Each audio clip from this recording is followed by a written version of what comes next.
Hey guys, welcome back to the channel. This is a story about what if Naruto kills Zeus Percy Jackson. Before I start, please support for more amazing content and do consider subscribing to my channel and share this video with your friends. This is written by Rave of Twilight and link in description and support writer. Let's start the video. Chapter 1. From Japan to New York. Greetings, Naruto Uzumaki.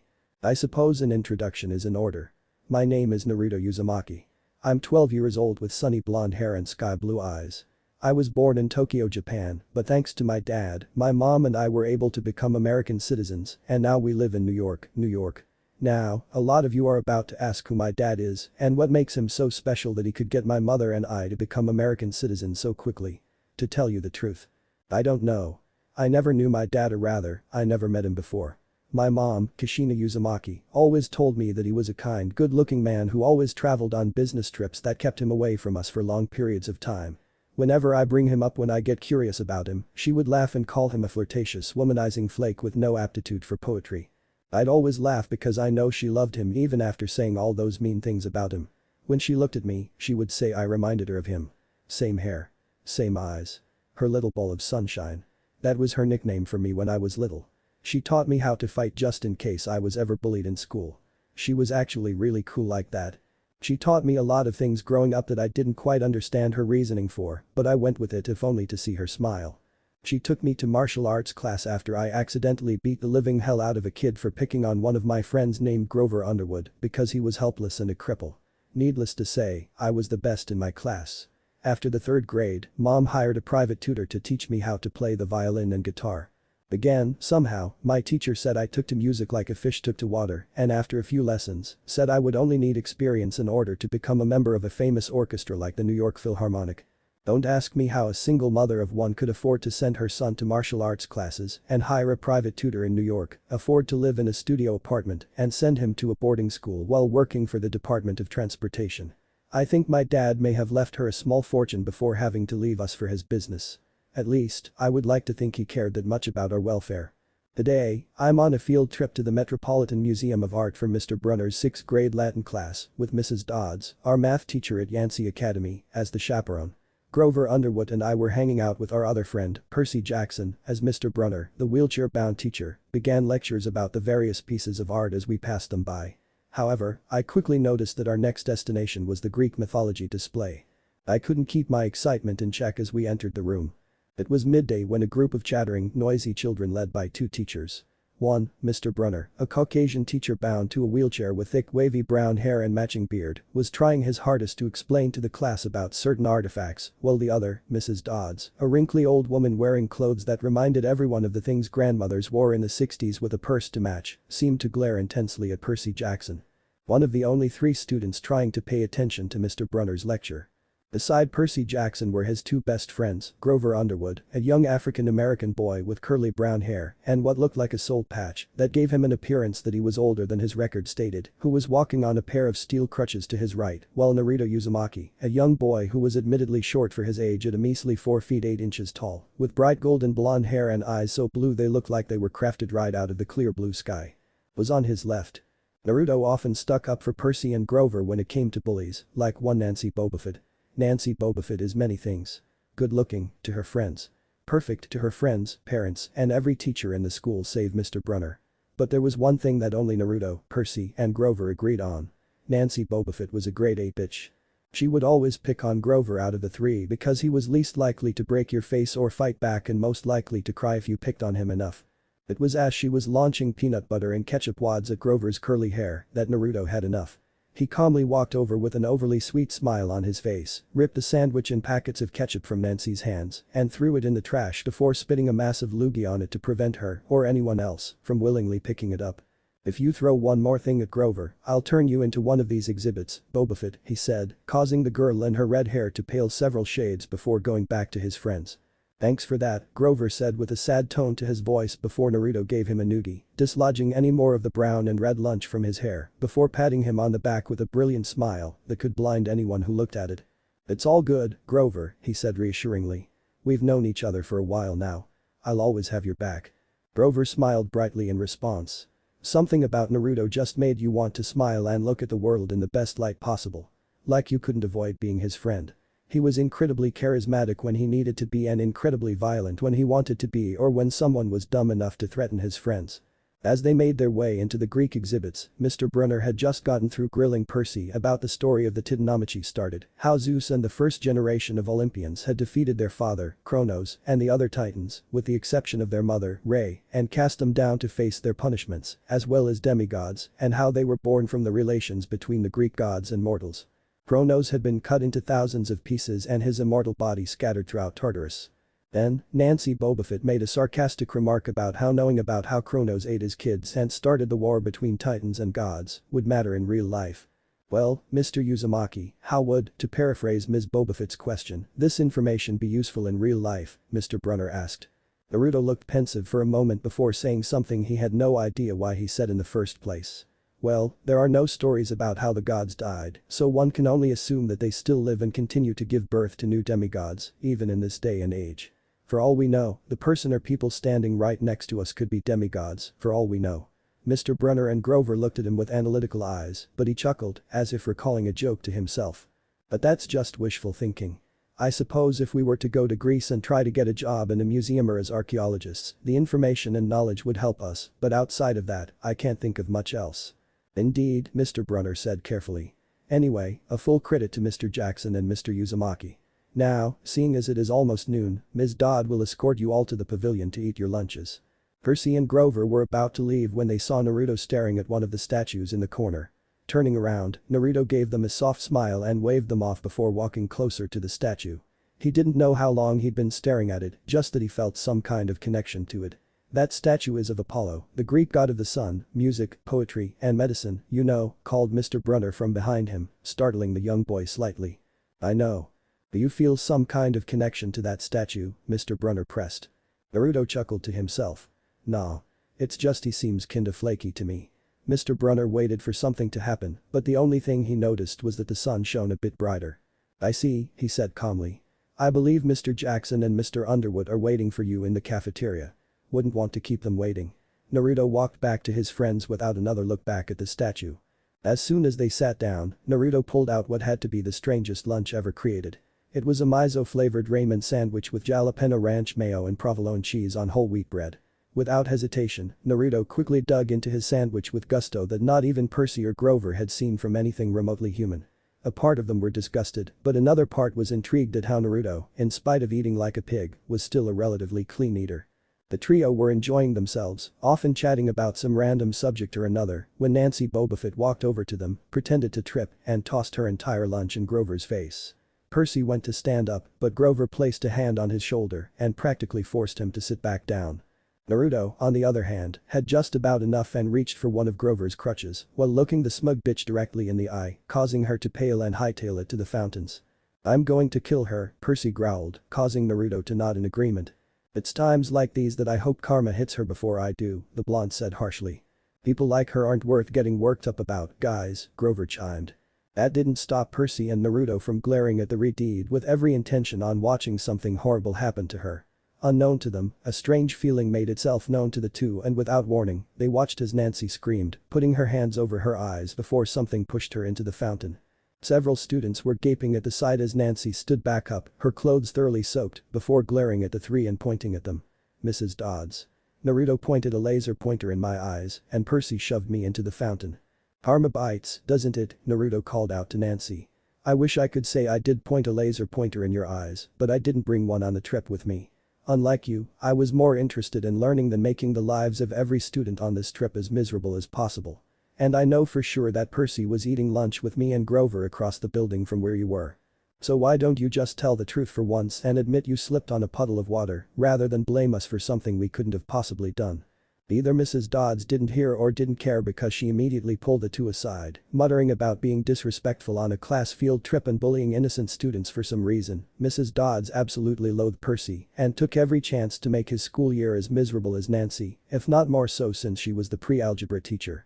Once the two were far enough away from the class, Mrs. Dodds spun on them and glared at them as though the look she gave them would immolate them on the spot.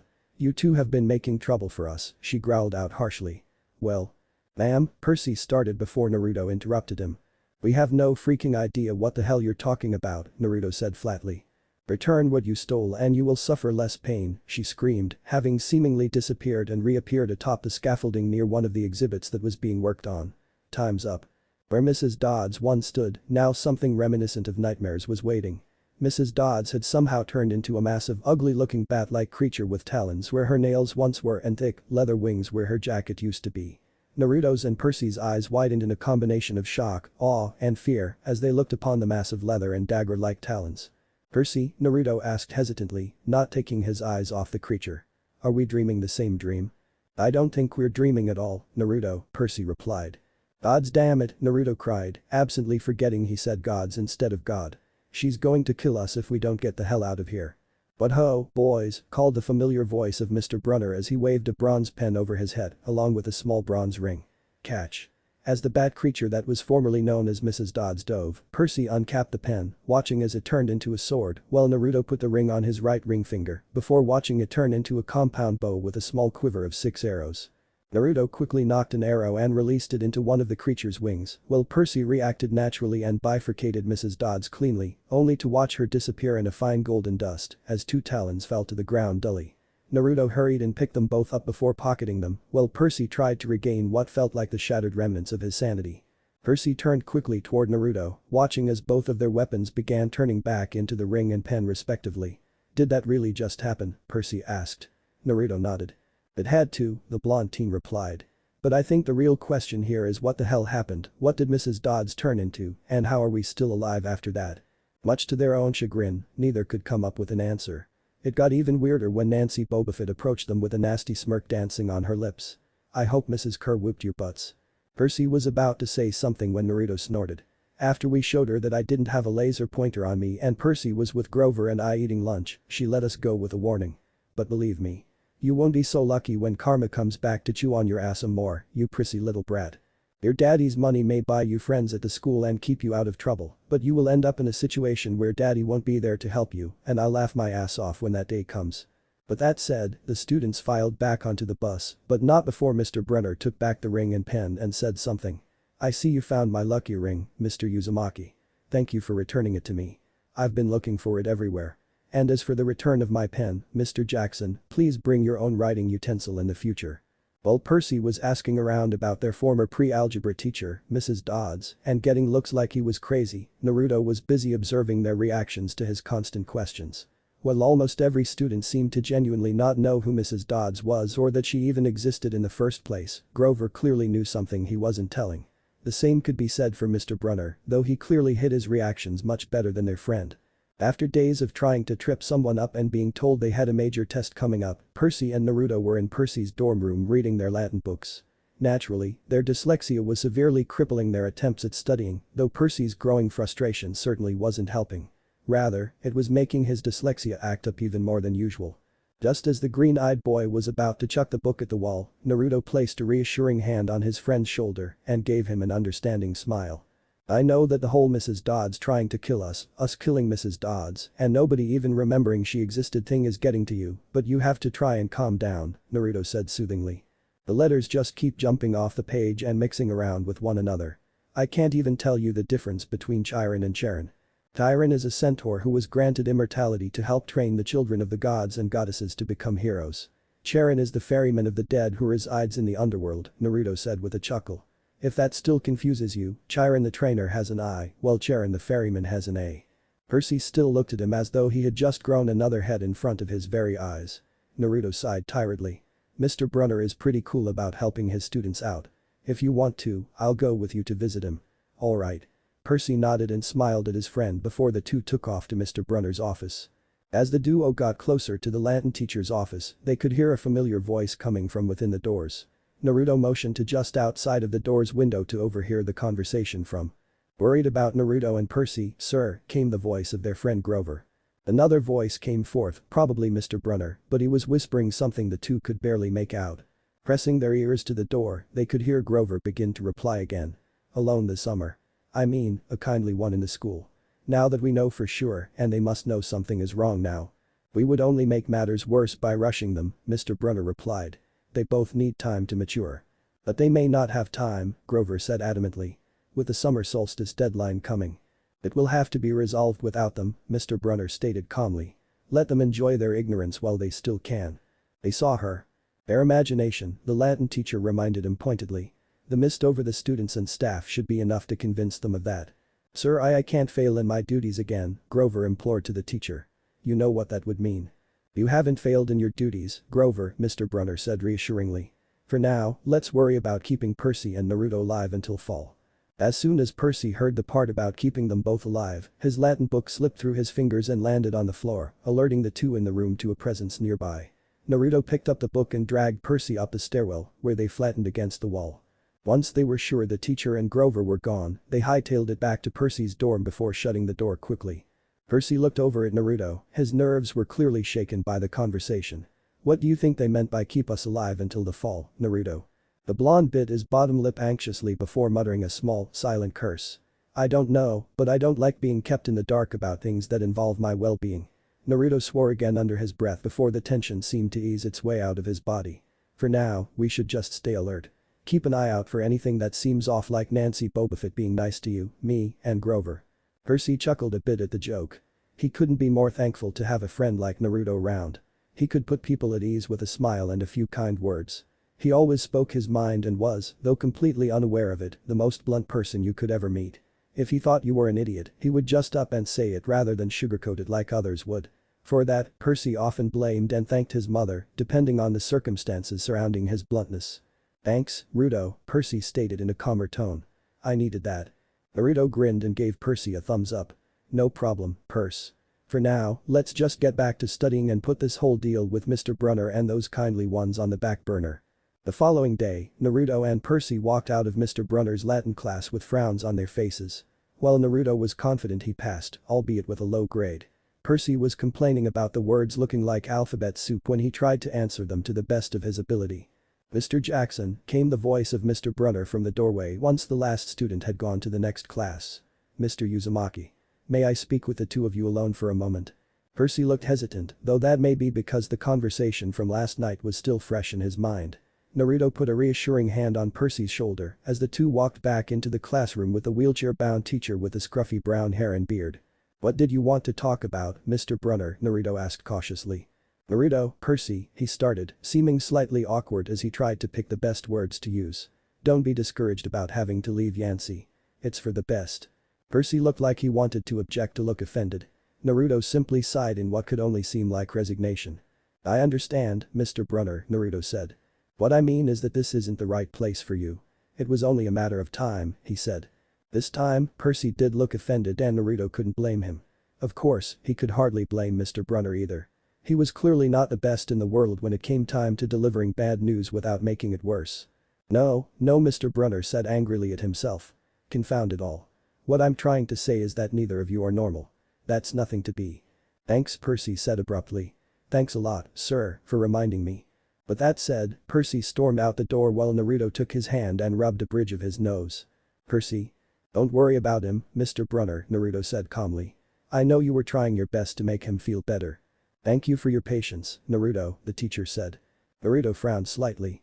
Mr. Brunner, I want you to tell me the truth. You know something about Percy and me. Something you have felt fit to hide from us. At the time, I wanted to believe you were looking out for us, and I appreciate it. More than you know. But I need you to tell me what's going on. Mrs. Dods turning into what you call a kindly one, the pen that turned into a sword. The ring that turned into a bow and arrows. Please. Tell me the truth. I deserve that much, at least. Mr. Brunner bit his lip and looked Naruto in the eyes before sighing in resignation. Very well, but I won't be able to tell you everything here. He pulled out a business card written in some kind of foreign language, but Naruto was able to read it with ease in spite of never having seen this before in his life. Chiron. Trainer of Heroes. Half-Blood Hill. Long Island, New York. 800-002-0002. Now, this is where I work over the summer. The answers I can't give you, you can find there, Mr. Brun Chiron explained. You and Percy are both demigods, at least, we suspect Percy is. You, however, are definitely one. Your godly parent is largely unknown. You must wait for them to claim you. Some gods and goddesses claim their children immediately, while others sometimes go their entire lives without being claimed. Naruto nodded to himself. He could see that some gods had so many children that they could easily forget more than a few, or that they were so embarrassed by their children that they didn't want them to represent them on any quests. However, for a god or goddess to not claim their child felt the same as simply saying I never wanted you to be born. It disgusted him greatly to know that the gods sired children and refused to claim them. How do I get to this camp? Naruto asked carefully. Your father should have given the instructions to your mother when they realized she was pregnant with you, but if she hasn't, he said before pulling out a small map in his pocket with a blank forest area by the Long Island Sound circled in red, followed by a line that traveled the map from point A, Yancey Academy, to point B, Camp Half-Blood, then this will help guide you there. I should warn you now, you can either be a year-round camper and stay there permanently, or you could only go during the summer and come home for the other 3 seasons to go to school. It's up to you. Naruto took the map and tucked it away in his pocket. What about Percy? Grover will help get him there, Chiron stated. He has placed himself in charge of Percy's safety and journey to camp. He deserves this chance to prove himself as a capable protector. Naruto looked up at the clock and saw it was getting late. He and Chiron must have been speaking to one another for some time. Well, since I doubt I'll be coming back next year, I'll just go ahead and pack my stuff for home. Get a head start to get ready for camp. Not really much I can do if I'm just barely gonna pass the year, you know. Chiron nodded. I understand. I look forward to your arrival at camp, Naruto. The boy nodded and left just as the last bell rang. A little bit later, Naruto met back with Percy in his room and already started packing for his trip home. Percy noticed his sunny disposition as he packed and decided to ask a few questions. What's up? The raven-haired boy asked curiously. You going home early? Yeah, Naruto said plainly. I barely got by with a passing grade and the headmaster already said we weren't invited back next year, so I'm going to go ahead and split for home. Won't your mom be upset at you leaving early? Naruto gave a hearty laugh. No way. I've gotten into so many fights at my other schools that she'd think it was weird if I didn't get kicked out of school. She'd probably congratulate me for lasting this long into the year, though, before getting expelled. You going anywhere special? Maybe some kind of summer camp. I got this weird pamphlet for a Camp Half-Blood in my locker, so I might give them a shot, Naruto said, causing Percy to freeze in place. Grover gave me a business card with Camp Half-Blood on it, like that was where he lived or worked, Percy said. Naruto smiled. All the more reason to go then. What about the Mrs. Dods incident? Naruto sighed. Well, we haven't seen or heard anything outside of the ordinary since then. Maybe it was just a one-time deal. Mistaken identity and whatnot. And Mr. Brunner insulting us. Saying we didn't belong here. Are you sure he meant to insult you like that? Naruto asked. He may have just been trying to find the right words to explain it to you since you know you are his favorite student and he hated to tell you that the headmaster said you weren't welcome back next year. Some people just aren't that good at giving bad news. I didn't take it personally and neither should you. Percy sighed. Now that you say it like that, I feel kinda bad about blowing up on him like that. I'll apologize to him the next time I see him. Naruto closed his suitcase and fastened the latches on it. Well, I guess I'll see you later, Percy. Yeah, Percy said with a sad smile. I'll see you later, Naruto. And with those parting words, Naruto took the local bus back home, unable to wait to tell his mother about what happened, his face to face with an actual monster, fighting and defeating said monster, discovering he was a demigod, and his meeting with Chiron. It was going to be a long summer indeed. Chapter 2. Welcome to Camp Half-Blood, Naruto. Let's get you settled in. You did what? That is the sound made by an angry upset mother when told their son had killed his pre-algebra teacher, who turned out to be a monster, who believed her son had stolen something from her whoever she worked for. Well, to be honest, she was looking at Percy more than she was looking at me when she was shrieking about stealing something, Naruto admitted with his hands held in a placating manner. You could have died, Kushina screamed. But we didn't, Naruto said. While she wanted to argue with him, Kushina knew that Naruto was just like any Uzumaki. Stubborn to a fault and incredibly proud. All she could do was shake her head and smile softly. I'm just glad you're safe, she said. Naruto frowned slightly when he thought back to his conversation with Chiron. But I'm not, am I? Kushina raised an eyebrow. Chiron told me that Dad is one of the Greek gods. That I'm a demigod and that creatures like Mrs. Dods will go out of their way to kill me. Kushina sighed and ruffled her baby boy's head of spiky blonde hair, irritating him slightly since he believed himself to be too old for stuff like that. I'm sorry you had to learn about him like that, she admitted. I guess I was hoping to have a few more years with you before you found out. Just a few more years of thinking you were normal or at least as normal as an Uzumaki can be. It's not like I'll be gone forever as soon as I get to Camp Half-Blood, Naruto stated. Chiron told me that I would get a choice whether to go there year-round or just for the summer.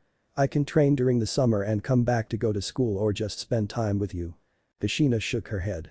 "If you were anyone else's son, you would probably be right about that, but you are as much your father's son as you are mine. You are just too strong for those monsters to ignore. Of course, I would love to have you come visit once in a while, but you will need to stay at the camp almost all year round. Why else do you think I taught you how to fight and sent you to those martial arts classes? Just in case a monster caught a whiff of your god blood and uncovered who you really were, you would be able to defend yourself." "So you knew this would happen?" he asked in an agitated tone. Kushina nodded sadly. "When I told your father I was pregnant with you, he told me to send you to Camp Half-Blood when you turned 7, so you would be protected from monsters and would eventually learn to defend yourself. I guess it was selfish of me to want you to stay by my side and hope that monsters didn't find out about you being a demigod." "Mom," Naruto said in a hushed whisper. "But after everything that's happened so far, I don't think you'll be safe here anymore," she admitted. "Unfortunately, the car is in the shop, so I can't drive you to Camp Half-Blood. You'll have to go there on foot." "Without a weapon or something, I'll be picked off fairly easily," Naruto said flatly. "I know," Kushina said cheerfully before walking into the closet. The sounds of shuffling clothes and moving boxes could barely be heard over his mother's constant whining, along the lines of "it should be around here somewhere, and what did I do with that stupid old thing?" Naruto was about to ask what his mother was searching for when she suddenly shouted "aha," followed by the smack of a board on flesh followed yet again by a loud yet childish "oh-wee." "Damn it. Who put that shelf there?" Naruto was just thankful nobody else was around or he would have hidden his face simply from the embarrassment his mother's comment was having on him at that point in time. Instead, he only palmed his face and shook his head. Why did his family have to be so weird? A flaky Greek god for a father and a childish volatile redeed for a mother. Why did he have to be the relatively normal one? When Kushina walked out of the closet, Naruto's eyes were instantly drawn to the bronze rod that was just a bit longer than her closed fist, along with a small quiver of bronze arrows in her other hand. "Your father gave these to me before he left. He wanted you to have them when you were supposed to go to Camp Half-Blood in order to protect yourself." Naruto looked at the staff his mother handed him questionably while strapping the quiver to his back. "What am I supposed to do with a bronze rod? Beat a monster to death with it?" His mother giggled. "Squeeze the rod. It's special." Naruto did as his mother suggested and watched in awe as the rod transformed into a bronze recurve bow. "Okay. I'm only going to say this once. Dad, whoever the hell you are, thanks for the badass bow." Kushina looked up at the sun and saw it was beginning to set. "You should stay here for tonight. It will be dark before long and you'll need all of your energy to make it to Camp Half-Blood just in case you get attacked by monsters along the way." Naruto nodded in acknowledgement before hugging his mother tightly. "I love you, Mom," he whispered before heading to his room to prepare for his journey. By the time Naruto was out of earshot, Kushina's smile turned into a neutral frown. "You're taking a huge risk by showing up now, grandfather," she said firmly. From the shadows, a pair of seafoam green eyes shone brightly in a palpable sense of amusement. "Does he know about me? About his lineage?" Kushina scoffed. "He's only learned about his father, in spite of not knowing who he is yet. If he knew his god blood was thicker than most other demigods." "Why are you so bitter about him going to Camp Half-Blood?" the figure asked. "Surely you must have known this was going to happen eventually." Kushina spun around quickly and glared directly into the eyes of her grandfather. "Why am I bitter?" she spat venomously. "Because he shouldn't have to deal with bullshit like fighting monsters in order to survive. Having to wait for his father to claim him before he can even hope to grasp the gist of the situation his birth holds on the world. Because his best friend is technically his great-uncle. Because my mother should have been your last child after World War II. Believe me. I have several dozen reasons to be bitter about him going to Camp Half-Blood, though most of them are your fault in the first place." The green eyes of the shadow seemed to lose some of their brilliance. "And now I am paying for my mistakes. Zeus believes I stole his master bolt and demands either I or Percy delivers it to him by summer solstice or war will break out between the gods." Kushina froze in place and her hands clenched into fists, her knuckles turned white and her nails threatened to draw blood from her palm. "You are a piece of work, you know that. Not only do you put your son's life in danger by breaking the oath, but now you're going to drag my son into it." "I am sorry, Kushina," the figure said sadly. "Get out of my house," Kushina spat in a whispered hiss. "I have to get Naruto ready for his trip to camp." The figure nodded and the green eyes closed before his presence vanished entirely. The next morning, after a healthy breakfast of cereal and eggs, Naruto picked up his backpack and put the quiver of arrows inside of it before stuffing the rod in his pocket before walking to the front door with his mother following quickly behind him. Before he opened the door, his mother gave him a few comforting words of advice and one last hug and kiss on the cheek before sending him on his way with about $1,000 in cash, bills both small and large and a prayer. As the hours passed, Naruto could feel his nerves begin to flitter around. His eyes flew from person to person, seemingly trying to figure out who could be a monster and who was a regular jackoff. He could feel several pairs of eyes on him and it kind of freaked him out a bit, but the sun's rays seemed to put him at ease, if only just slightly. With every passing glance, Naruto could swear he saw some people grow fangs as sharp as any sword and eyes that looked like they could steal your soul and end your life with relative ease. As he approached Yansei Academy's main gates, he could have sworn he saw a massive hawk sitting on the rooftop looking down at him with a sparkle in its eyes. Pulling out the map Chiron gave him, the blonde studied it intensely before looking at his surroundings and finally setting off toward Camp Half-Blood once again. As night began to fall, Naruto had made it to Queens. It didn't take long for him to begin to feel tired. So he looked around and found an abandoned building on the far side of the city. Looking around, Naruto noticed nothing out of the ordinary. The air in the empty building smelled stale and dry with years of dust and debris. Pipes that used to carry water were rusty and hollow, only adding to the sense that this was like those old ghost towns you heard of out west from the 1800s. As he continued his search, he could have sworn he saw something run from the shadows behind a large machine that had since died from the years of decay and malfunctions. Naruto reached into his pocket and grabbed the bronze rod, clenching it tightly in his hand as more of a safety precaution than to use it as a weapon at the moment. Swoosh. This time, he drew the rod and practically crushed it in his palm, causing the bow to appear in an instant before drawing a bronze arrow from the hidden quiver in his backpack. His senses were on hypersensitive and hyperactive like a light switch had just been flipped on in his mind. His eyes seemed to adjust to the darkness quickly. He could hear growling coming from the shadows and two pairs of yellow eyes shone against the darkness. Naruto kept his arrow trained on the eyes in front of him, though he knew the ones behind him were just as dangerous as the ones he could see. The primal roar and Naruto barely avoided being tackled from behind by this massive black furless dog-like thing with yellow reptilian eyes and a body of pure muscle. He loosed his arrow at the dog while its back was turned and watched as it exploded into golden dust, signifying its demise, and a pile of black leather-like skin fell where it once stood. Unfortunately, this gave the other creature the chance to attack and it took full advantage. Naruto felt 100 pounds of pure muscle barrel into his side, knocking him to the ground and causing his bow to clatter to the far end of the building, under one of the machines. The other pitch-black dog-like thing growled as it turned around quickly and rushed him again. This time, Naruto was slightly more prepared and planted his feet on the monster's abdomen before launching him into the brick wall, causing it to be knocked down. The building shook violently, a sign that the wall that now had a hole in it was an example of just how rundown the building itself was. If the young boy had to take a guess, he would say that the building was on the verge of collapsing with him still inside. He had to get to his bow quickly and kill this other monster before the building fell on top of him. Demigod or not, he was pretty sure having a building collapse on him would kill him in an extremely violent manner that he didn't want to experience anytime soon. Scrambling toward the machine, he reached under in an attempt to grab his bow, but it was just a bit out of reach. Stretching his tiny fingers as far as they could go, he could just barely touch the bowstring. He curved his finger around it and pulled until the bow was now firmly resting in his hands. He heard the creature roar as it lunged at him. Spinning around to his back, he blocked the creature's jaws with his bow. He needed an arrow. He was actually going to die. Die in this crumbling building where nobody would even realize he was gone. No. The A-bump. He refused to die in such a miserable, pathetic way. The A-bump, B-A-bump. He was going to make it to Camp Half-Blood and find out who his father was. The A-bump, B-A-bump, B-A-bump. My name is Naruto Uzumaki, he growled at the creature, unaware that a glowing arrow of light was resting knocked to his bow as he pulled back the string with the arrow pointing directly into the beast's mouth, and I refuse to die until I find out who I am and leave my mark on this world.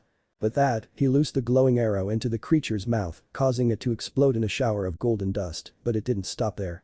The arrow continued on until it struck the roof, causing a massive explosion. Quick to retract his bow back into the bronze rod, he stuffed it into his backpack, along with a mass of black leather, and ran out of the building just as it collapsed entirely. It didn't take long for police cars and fire trucks to come screaming down his way. Thinking quickly, Naruto ran toward the nearby alley before hiding behind a large dumpster. As the police began to investigate the scene, they decided to call it a drug deal by local gangs gone wrong. With the fire put out and the investigation over, Naruto curled up in his sleeping bag behind the dumpster he was hiding behind and went to sleep, absolutely exhausted from the fight that just took place moments ago. The following day, Naruto packed everything up and continued on his journey.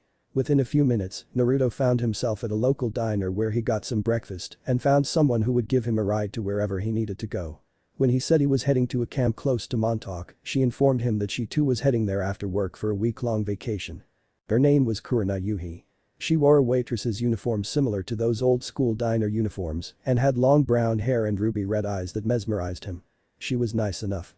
She gave him a discount on his breakfast and lunch and even talked to him when she wasn't busy. She asked him why he didn't take a bus to camp. Because it's so far out of the way and in the middle of the woods that no bus would be able to get there, he replied. She just nodded. Once her friend, Anko, came to relieve her, Kurenai clocked out and brought Naruto to an old 1978 Ford Mustang King Cobra that looked like it was being brought back to life with the occasional restoration job. It still looked well worn and put away wet. Naruto was definitely impressed that a waitress could afford such a nice ride and put in some money for restorations. The drive to Montauk was a quiet one, but not unwelcome. They enjoyed each other's company. They listened to some big band music. Played some road games like the license plate game and I Spy. It was thoroughly enjoyable. As Naruto looked down at his map, he could feel the hairs on his neck stand up. Either he was getting close to Camp Half-Blood and he was getting anxious or something bad was about to happen. "Miss Kurenai, can you pull over?" he asked. She nodded and pulled over on the side of an old farm road. Naruto got out of the car and looked around, his eyes scanning over every inch of the area. He could see a strawberry farm about half a mile ahead of where they pulled over. The wood seemed to sway violently, even though there was barely a breeze to be felt. "Is something wrong, Naruto?" Kurenai asked, worry evident in the tone of her voice. "No," he said firmly. "Go ahead to that cabin you rented, Miss Kurenai. Get there as fast as you can. My camp isn't too far from here. I can make it there from here easily enough." "Are you sure? I can take you further if you want." Naruto shook his head. "No. You need to go on your vacation. I need to get to my camp. Go. I can take care of myself." Kurenai nodded and got back in the driver's seat. Before taking off, she rolled down the passenger side window. "Naruto," she called out, catching his attention.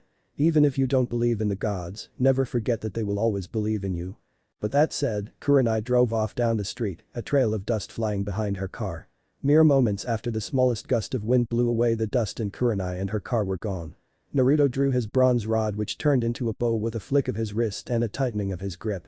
"Hermes, make my feet fly as fast as the four winds. Artemis, guide my arrow and help it strike true," he whispered as he ran as fast as he ever thought he could. "Father, watch over me and give me the strength to face any obstacle that comes in between me and my goals." An arrow of light appeared knocked on the string as he continued to run. That was when he came upon a scene that looked as though it came directly from his nightmares. Percy and Grover were laid up against a tall pine tree. Percy looked worse for the wear, but he was still conscious, though even that was starting to come and go as the minutes passed. Grover, however, was clearly unconscious and mumbling something. A horn was resting in Percy's lap, broken off from the massive minotaur that looked ready to charge them. "Hey, hamburger boy," cried Naruto, catching the attention of both Percy and the minotaur in question. "Eat this." The glowing golden arrow flew straight at the minotaur, catching it in the nose, severing the bronze ring from its nostrils and sending the monster exploding into golden dust. Just as the arrow flew through the minotaur, it seemed to dim until nothing was left except the faint afterglow of the arrow, until even that faded from sight. Sweat dripped from Naruto's brow as he looked over the hill to see two girls and what looked like a centaur with brown hair. He looked at his bow in wonder before it turned back into a bronze rod he stuffed inside of his pocket before flopping on his butt. He looked down at his hands as they shook from exhaustion. That was twice he'd been able to conjure that glowing golden arrow. It clearly took a lot out of him. "Annabeth, go check on Grover and young Percy," the centaur called, his familiar voice of Chiron ordered out. "Tenten, you're with me." Naruto's vision was already blurry with the amount of energy he expended, but consciousness would not escape him. Naruto chuckled and waved his hand toward them. "Hey, Chiron," he said with a tired smile on his face. "It's been a while, hasn't it?" Chiron chuckled. "Indeed it has, Mr. Uzumaki. I'm glad to see you made it here safely." Naruto scoffed. "Safely my ass," he cried indignantly. "First I get attacked by that kindly one at the museum. Then I'm almost eaten by these two weird black dogs in Queens. Then I see my two best friends almost get turned into hamburger by the man-bull thing. Why can't my life ever be simple, for crying out loud?" "We're demigods," said a girl with brown hair tied into twin buns and deep chocolate brown eyes. She wore a pink kippao-style blouse and dark green capri pants with black combat boots. "Our lives will never be simple." Naruto groaned. "Please don't remind me. It sucks thinking that the reason I almost got eaten or killed is just because my old man is a god and can't keep it in his pants for a century or two." Tenten giggled to herself before just flat out busting a gut laughing at him. "Oh gods," she said trying to regain her breath. "I can't breathe." "Mr. Uzumaki," Chiron said flatly. "It's not wise to make fun of the gods like that." Naruto scoffed. "My old man should have known I'd be like this before he chose to get my mom pregnant. We Uzumaki have always had a rebellious streak." "Indeed," Chiron said flatly. "I would still suggest you use discretion when mocking the gods, especially when you are not within the barriers surrounding the camp quite yet." "Meh," Naruto said without a care in the world.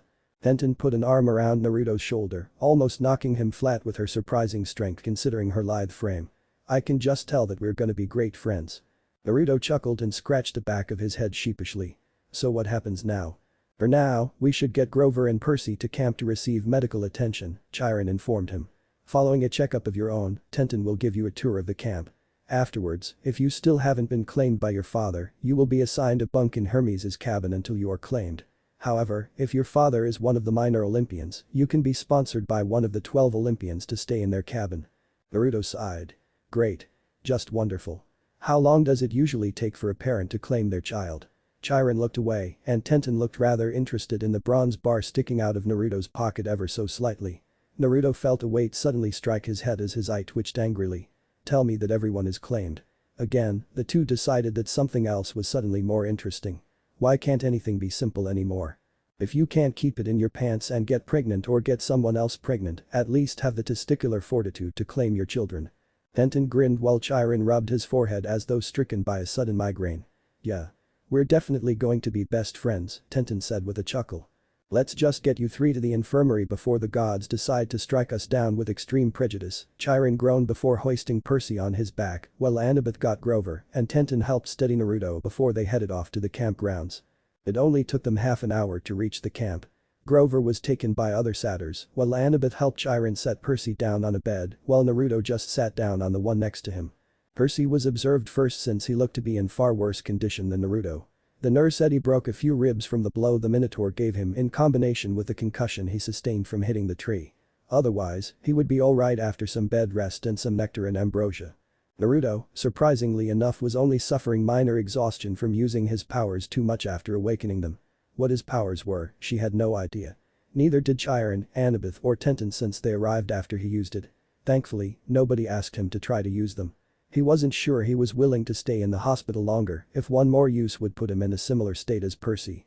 Once he was cleared and listed as perfectly healthy, Chiron and Tenten walked to the big blue building where Grover was sitting with an older man who wore a leopard print shirt over a blue t-shirt with shaggy black hair and matching black goatee.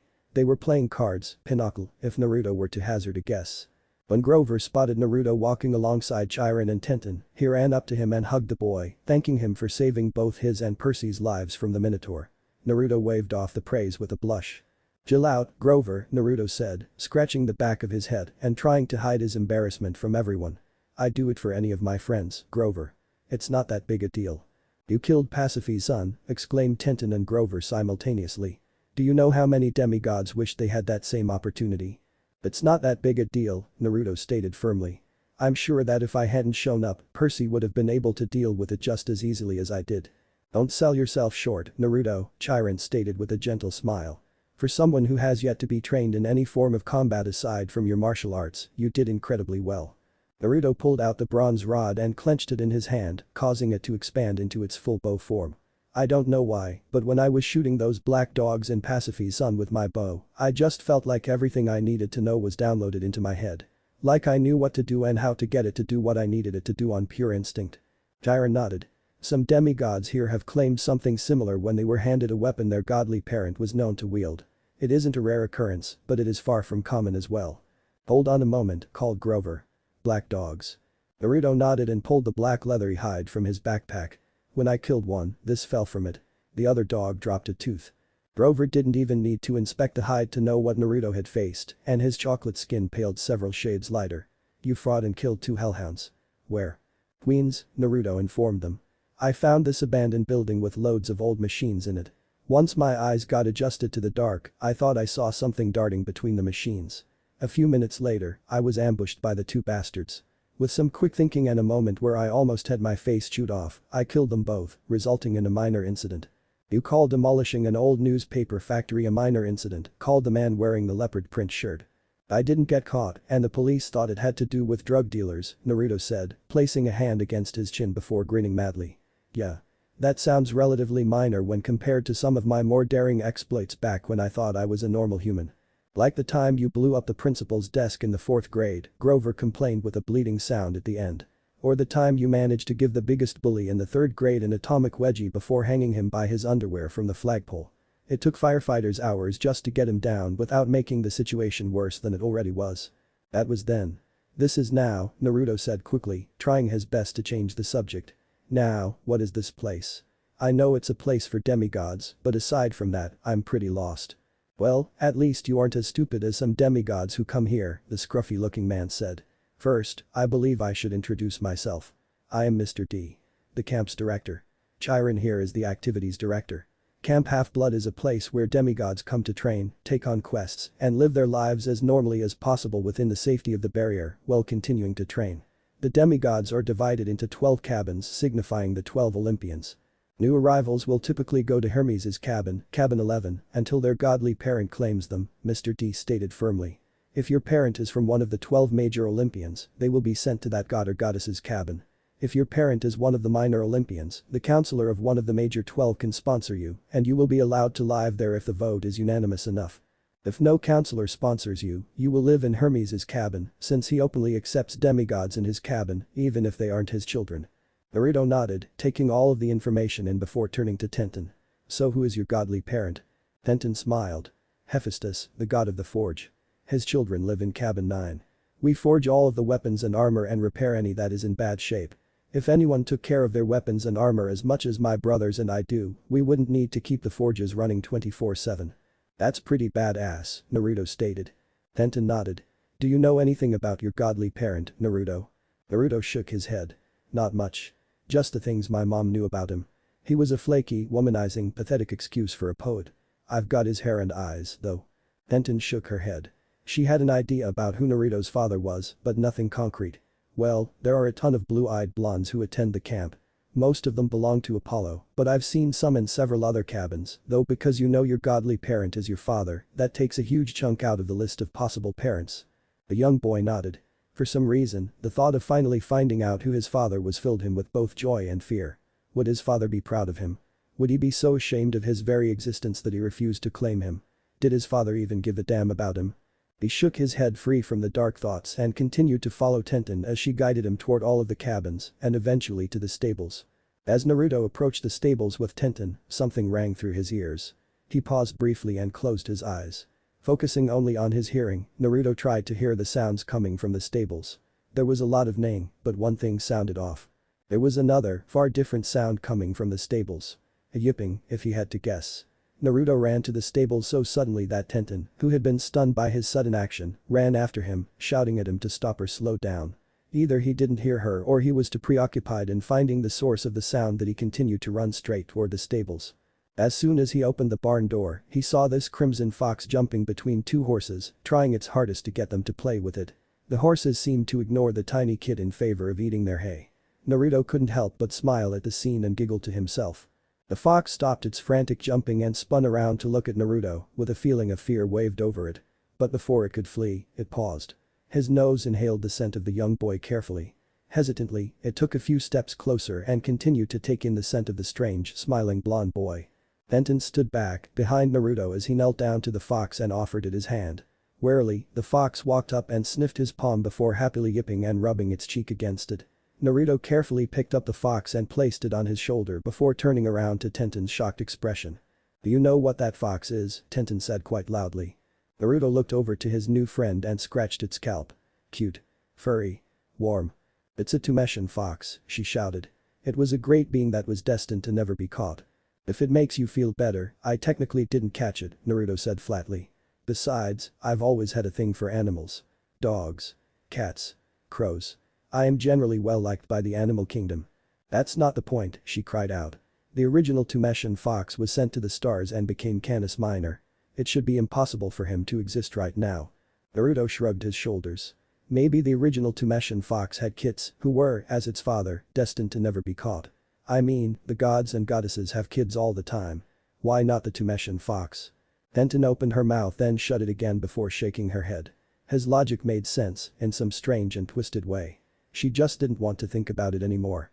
As she guided him and gave him the general tour, she noticed that Naruto and his new fox friend were taking in her every word.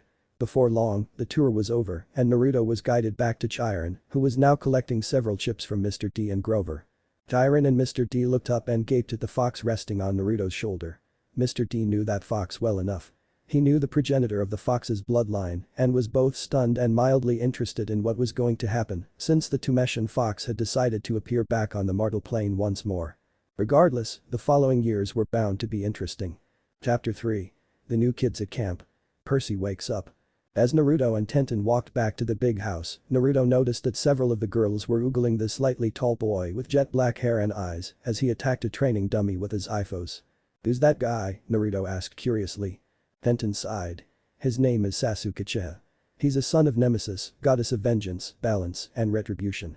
She's one of the minor Olympians, but that doesn't stop Aphrodite's and some of Ares' daughters from swooning over him like some kind of love-struck fangirls." Naruto scoffed. "He doesn't seem that cool to me. Like he's got a stick up his ass or something." Tenten honestly laughed. "Yeah. He's pretty much an asshole to almost everyone. Even those fangirls of his, but that doesn't seem to stop them from swooning over him and trying to get his attention." "So who was ballsy enough to sponsor him?" Naruto asked, causing Tenten to groan. "It was a toss-up between Ares' cabin and Aphrodite's cabin, but Mr. D gave it to Ares' cabin since he doesn't want Aphrodite's girls to rape him in his sleep," Tenten remarked. "Are there any more kids of the minor gods and goddesses who attend camp?" Tenten nodded. "There are several, though not nearly as many as you would think since the minor Olympians don't have cabins," she said. "Aside from Sasuke, we also have Shikamaru Nara. He's a son of Hypnos. Kurenai Yuhi, who is a daughter of Hecate." "Hold on," Naruto interrupted. "Miss Kurenai attends the camp. She's the one who got me close enough to camp that I was able to rescue Percy and Grover from Pasiphae's son." Tenten giggled. "Let me guess, she was a beautiful waitress who offered to drive you to camp." Naruto nodded. "Well, Hecate is the goddess of magic and witchcraft. She is actually a little older than us and often escorts some of the new demigods to camp. She manipulates the mist to look like an adult. Drive a car. Even get a job as part of her disguise, though her favorite jobs are as a waitress and a cab driver because it allows her to escort demigods here safely." "Manipulate the mist?" Tenten nodded. "The mist is what protects demigods and monsters from mortal eyes. For instance, if a demigod was being attacked by a hellhound, mortals would likely see a massive guard dog attacking you or something along those lines. Sometimes, mortal children can't see through the mist to some degree because their minds are more open to our world, but adults will always see something they believe to be more reasonable in their mind. Essentially, she can even fool demigods by manipulating the mist," Tenten stated. "She's been sponsored by Athena's cabin because of her use of tactics and incredible intelligence." "That sounds pretty awesome," Naruto admitted, though he really wished Kurenai had just told him the truth instead of manipulating the mist around him. It was kinda embarrassing to be manipulated so easily. "Now, back to our other demigods from minor gods and goddesses," Tenten said, bringing him back to his original question. "We have Tsunade Senju, daughter of Tich, goddess of luck and fortune. Surprisingly, contrary to what most would like to believe, she has absolutely terrible luck when it comes to gambling. She's sponsored by Dionysus because she loves to drink alcohol enough that she could probably be considered his daughter." "What's she like?" Naruto asked. "She's pretty cool once you get to know her, but when she's drunk, she's an absolute riot," Tenten said with a chuckle. "She has a huge crush on Dan Kato, son of Nike, goddess of victory, who is sponsored by Apollo's cabin due to his interest in healing. So far those are the only children of minor gods and goddesses that I know about, though there may be some who haven't been claimed, were killed getting to camp, or are simply living their lives in blissful ignorance." Naruto shook his head and silently muttered a prayer for any demigods, born of major or minor gods and goddesses, who have yet to reach Camp Half-Blood. "So what now?" "Usually, I'd bring you to Hermes' cabin where you'd stay until your father claimed you," she admitted. "For some demigods, if your parents are someone like Aphrodite or Hermes with a weak scent, it's almost guaranteed you'd be claimed relatively quickly compared to the other demigods. But you, I can already tell you're different. You're a lot stronger than most demigods who come through here if you were attacked by hellhounds and how you saved Percy and Grover from Pasiphae's son. It might take something to convince your father to claim you." Naruto snorted. "My old man might need convincing," he said sarcastically. "Believe me when I say this. If my dad doesn't want my mom to go to Olympus and tear him apart, he'll claim me before the end of the summer." Tenten looked at him like he'd grown a second head. "But your mom is just a mortal. She wouldn't even be able to stand up against a god, much less go to Olympus." Naruto chuckled to himself. If there is one thing you will find out sooner or later, it's that in Uzumaki is like a raging whirlpool. We find ways to do the impossible. If my mom is pissed off at my dad, there are so very few things that will actually be able to stop her that you might as well just sacrifice the poor bastard who pissed her off for the sake of your own survival. She can be incredibly violent and brutal when she gets upset. Wow, Tenten gasped. You sound like you've had first-hand experience. Naruto shuddered as an odd chill raced down his spine. Not me personally, he said gingerly. You see, it was at one of those crappy parent-teacher meetings. My third-grade English teacher, Mr. Thornton, was calling me all kinds of derogatory names. Delinquent. Thug. Idiot. Retard. Monster.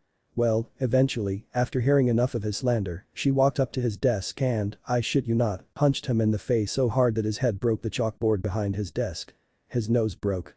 His jaw was practically shattered. He suffered from several concussions from her fist hitting his face, his head hitting the chalkboard, and then his head hitting the tile floor. After threatening him with blackmail if he didn't quit his job as a teacher, he committed himself to an insane asylum and never left in fear that my mother would somehow find him and murder him. By this point, Tenten was incredibly pale compared to her usual healthy tan. Your mom is a total badass, Naruto, was all she said about that before motioning him to follow her. After a few minutes of walking, her tan returned, but she refused to say anything more about his mother. Eventually, the duo, now trio if you include the young fox kid, were heading back from their tour to the cabins again. Well, since you have yet to be claimed yet, you will be spending the remainder of your unclaimed days in Hermes' cabin. What about Percy? Naruto asked. Will he be alright? Tenten nodded. With both Grover and Annabeth watching over him while he recovers, he should be feeling better by tomorrow. You can visit him then. Naruto nodded and walked to Hermes' cabin, the most normal-looking, but worn-down cabin you would ever hope to see before opening the door with Tenten right behind him. Everyone stopped what they were doing and turned to the two immediately. The one who stood out the most was an older boy with a mop of blonde hair and dark blue eyes, though one of them had a jagged scar across them. Hey, Tenten, he said amicably. New recruit. Tenten sighed in frustration. One of them, Luke, she said, causing Luke to look at her oddly. The other one was with Grover when they were attacked by Pasiphae's son. Naruto saved both of their lives. Luke walked over to Naruto and looked him up and down, as if examining him for some kind of flaws. Well, anyone who would save Grover is a friend of mine, he said with a smile before extending his hand to the spiky-haired blonde, who caught the action and shook hands. A deep dark chill seemed to float down his spine, though this time it felt far more odd than the one he had from remembering his mother's violent outburst toward his former English teacher. This chill held a foreboding air to it. Something Naruto made sure to remember in the future. So, have you been claimed by Hermes or are you still unclaimed? He asked curiously. Obviously he's unclaimed, mocked Tenten. If there's one person I doubt is his father, it's Hermes. You can't possibly know that, Luke threw back at her. Whatever, she said with a sigh. Just don't be surprised when I'm proven right. Luke simply glared lightly at her before turning to Naruto with a warm smile. Welcome to Hermes' cabin. If you didn't already find out, my name is Luke Castellan. I'm one of Hermes' sons and the counselor of the cabin. What does it mean to be a counselor of a cabin? Naruto asked. Rather than Luke, Tenten decided to answer the question. Counselors are either the oldest or have spent the most time at camp. Sometimes, if the counselor decides he can handle the world on his own and chooses to leave camp to try and shell out a normal life among mortals, they may choose the next counselor based on experience, fighting ability, the time they've spent at camp, and the one who is able to best represent their cabin. If, however, in the event that a counselor dies, the next oldest will take his or her place. Naruto swallowed a lump in his throat. Does that happen often? He shakily asked. A counselor dying, I mean. Tenten shook her head. Not really. They may get incredibly hurt on a quest or on their way back to camp for another summer, but it's rare for a counselor to die. Besides, monsters can't come into the barrier without permission. Somehow, your little fox friend was able to get past the barrier surrounding the camp. Or maybe the barrier just doesn't qualify him as a monster, replied Luke. I mean, the Pugasi are in a similar category. They aren't quite monsters, but also aren't ordinary animals. You may have a point, Castellan, Tenten remarked. Looking at her watch, she sighed. I've got to get back to the forges or my brothers will give me an earful. I'll see you later, Naruto. Naruto waved off his first friend at camp before going into the Hermes cabin. I think you're gonna like it here, Naruto, called Luke as he showed the boy. We've got a few spare bunks for unsorted demigods like you. We've even got some spare toothbrushes, toothpaste, and other toiletries you might need during your time at camp. That's cool, Naruto said briefly. So what is the schedule like around here? You know. For training and other camp activities. Luke pulled off a small schedule from the bulletin board and handed it to Naruto. 8 a.m. breakfast and cabin inspection. 9 a.m. 10 a.m. sword and shield with Claris in Ares cabin. 10 a.m. 11 a.m. archery with Chiron.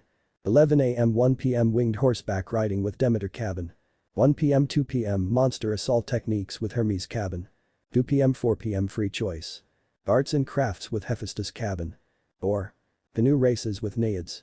Or climbing wall with Satyrs. 4 p.m. 5 p.m. swim and beach time with Nereids. 5 p.m. 6 p.m. free time, volleyball or cabin cleanup. 6 p.m. 9 p.m. capture the flag. 9 p.m. 10 p.m. bonfire and sing along with Apollo cabin. 10 p.m. prepare for bed, lights out by 11 p.m. Naruto's eyes skimmed over the list of activities and silently nodded to himself, knowing which activities he would be participating in almost immediately, though he would switch freely between 2 of the 3 on the free choice place in the schedule.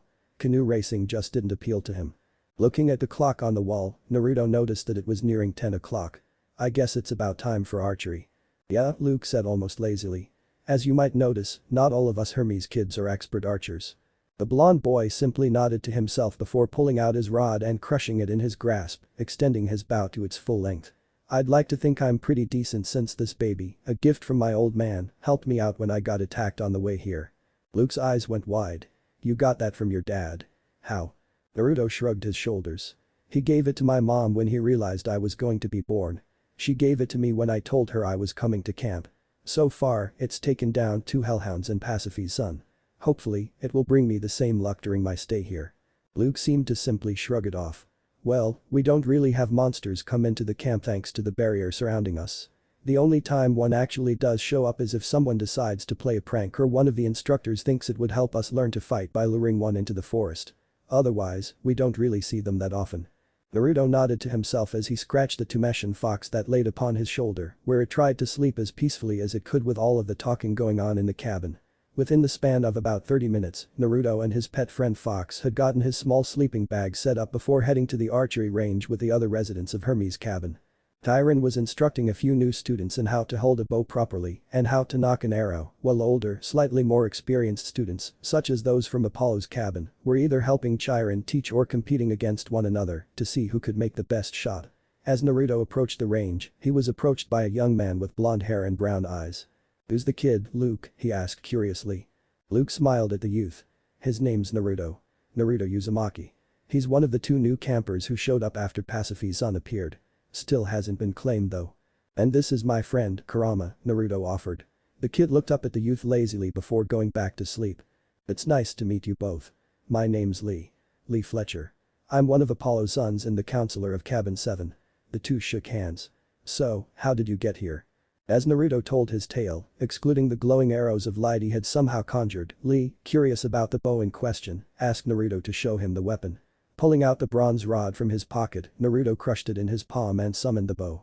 Lee and several others gasped at the sight, while Naruto simply did as his instincts ordered him to. He nocked an arrow and released it almost as quickly, sending the arrow flying, striking the dead center of the bullseye. Lee, Luke, and everyone else on the range were surprised at the level of skill being put on display by the new guy. It wasn't long before moving targets began to swing from the trees, and Naruto picked up on the challenge. With frightening ease, Naruto nailed 5 of the 7 moving targets with a bullseye, while the other 2 landed in the ring just outside. With relative ease, the boy clenched his hand around the bow, and everyone watched as it collapsed into the form of his trusty rod. More than a few members of Apollo's cabin were clapping or whistling at the skill displayed by the new kid, while others looked either mildly impressed or in a toned-down neutral glance, sizing him up. "That was amazing," Lee said excitedly. "And that bow was given to you by your father?" Naruto nodded. "Well, that can only mean one thing. Your father has to be either Ares, Hephaestus, or my own father, Apollo, who was a well-known archer among the Greek gods and goddesses. Maybe I'm just being a bit selfish, but I hope you're a son of Apollo," Lee admitted. "Sure. If you were a son of Hephaestus, it would be pretty cool, but Ares' kids are all bloodthirsty bullies." "You're right about that," Luke mumbled to himself, already noticing the dirty looks Ares' children were sending them. "But don't worry too much about them. They shouldn't bother you too much after that little show you put on." Naruto scratched the back of his head sheepishly, something that caused a few of the girls from various cabins to swoon slightly at how cute he looked with that fox sleeping on his shoulder. And Uzumaki never does anything half-assed. If we aren't working harder than everyone else, then something is wrong. Lee laughed quite loudly, much like the other sons and daughters of Apollo. At that moment, Naruto truly felt like he belonged. As time passed and he went through the activities that were going on, Naruto met with other demigods that he got along with. He formed a friendship with a few of Tenten's older brothers, who looked like professional football players, with the amount of muscle piled on their bodies, and more than a few of Demeter's children during their winged horseback riding classes, which he quickly learned he was pretty good at. Not an expert horseback rider, by any length of the imagination, but he was definitely getting used to it. As expected, Ares' sons and daughters seemed to hold nothing but animosity toward him after his archery display earlier. Even Sasuke Uchiha, the brooding raven-haired boy from earlier, seemed to glare at him as though he did something wrong. When Aphrodite's daughters took notice that Sasuke didn't like him, a vast majority also seemed to just hold nothing but distaste for him. When I say a majority, I mean almost everyone except for a blue-haired girl whose name he learned from one of the passing girls from Demeter's cabin. Hinata Hyuga, a daughter of Aphrodite, seemed to always get feverish and on the verge of passing out whenever she looked at him. She was nice enough, he guessed, but she was so shy and reclusive around others that she just seemed to melt into the background. Athena's sons and daughters also seemed to like him well enough after Kurenai showed back up and told them about his personality. Shikamaru asked if he wanted to play chess, to which the young blonde had said he didn't know how to play. After a few moments of instruction, the game had initially been won by Shikamaru, though it was incredibly difficult. Naruto would seemingly change strategies mid-game, confusing him and forcing him to adapt. The more games they played, the more often Shikamaru was put on the ropes by the unpredictable blonde. He won 95% of the matches, but he would be the first to admit that Naruto was an incredible opponent. In almost every game, Naruto used his king offensively, rather than keep him back and safe from the strategist's attacking force. When asked why, Naruto would simply comment that a king who was not willing to sacrifice himself for his soldiers or fight alongside them was not a proper king. This is what caused many of Athena's daughters and sons to respect him rather than his skill. Still, things were going fairly well for him. He made friends and learned new skills.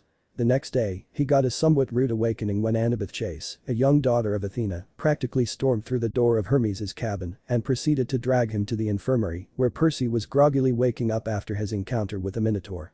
Percy was drinking some odd-looking liquid from a cup and eating a couple of small squares that looked oddly enough like lemon squares, while Grover was sitting in a chair on the other side of his bed.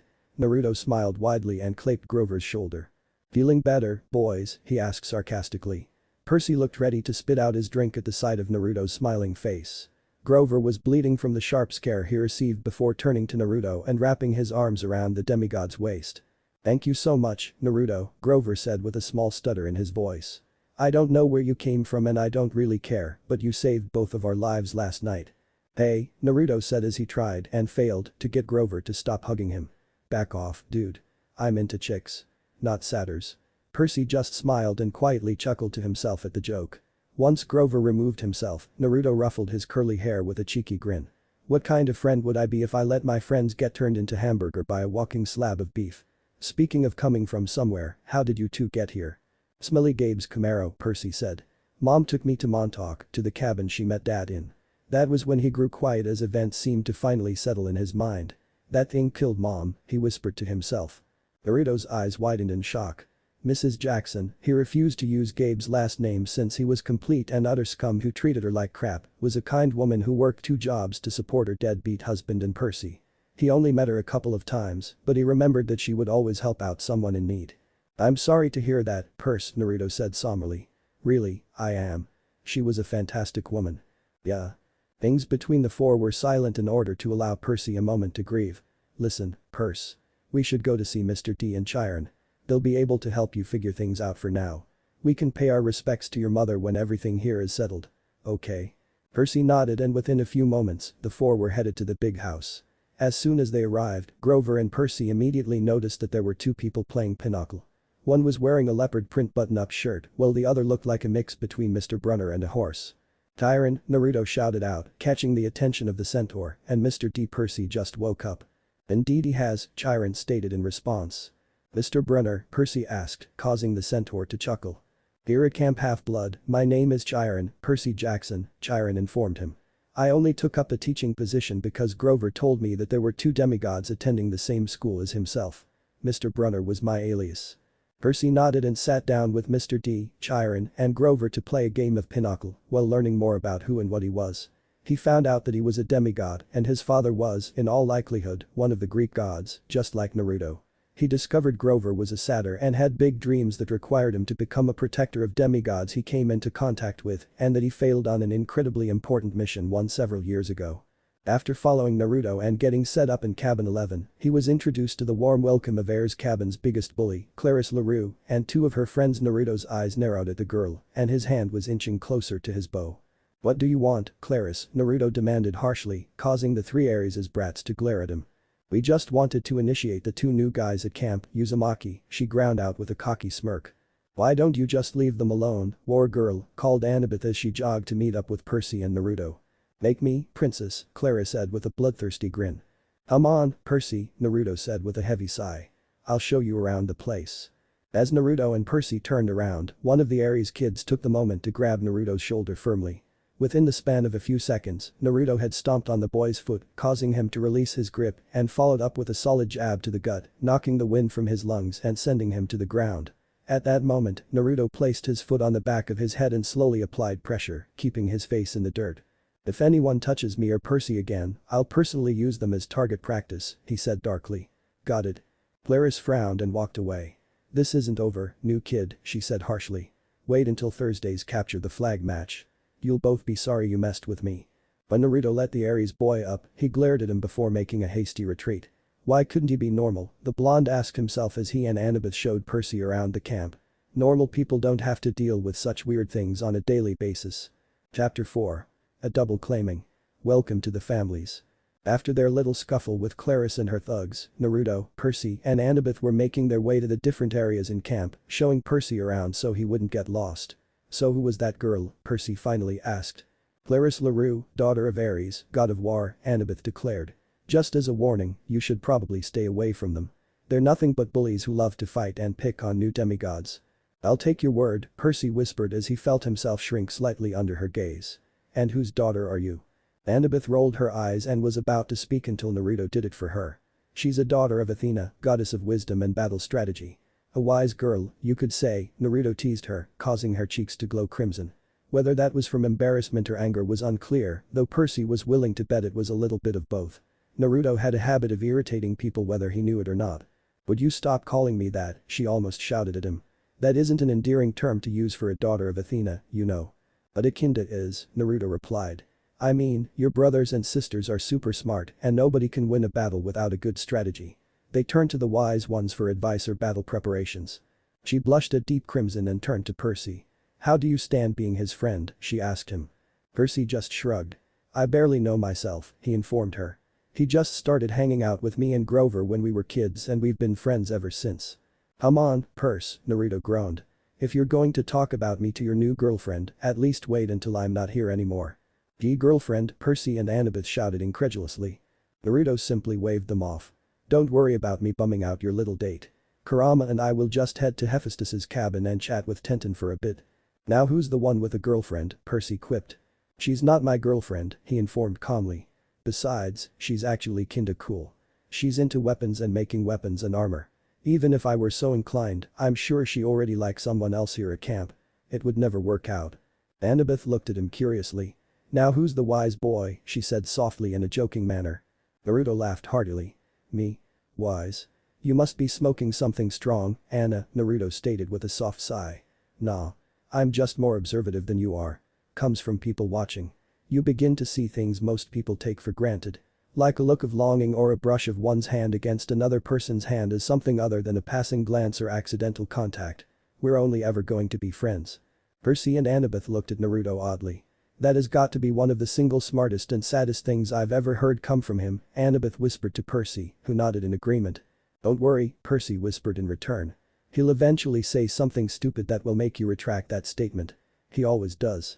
Now, I'll be leaving you two lovebirds to confess your undying love for one another while simultaneously discussing the myth of love at first sight," Naruto said as he proceeded to jog to Hephaestus' cabin. "And now I just want to hurt him," Annabeth declared. "See? Just when you think he says something smart, he always counters that by saying something incredibly stupid afterwards," Percy stated aside to himself. "Yeah," Annabeth stated. "I just wish he would stick with one personality. Preferably the smart personality over his stupid one. Maybe then he'd be able to realize that several girls in the camp are already attracted to him." Percy just chuckled. Yeah, but it's actually kinda funny watching all of these girls try to get Naruto's attention when he's completely oblivious to it all.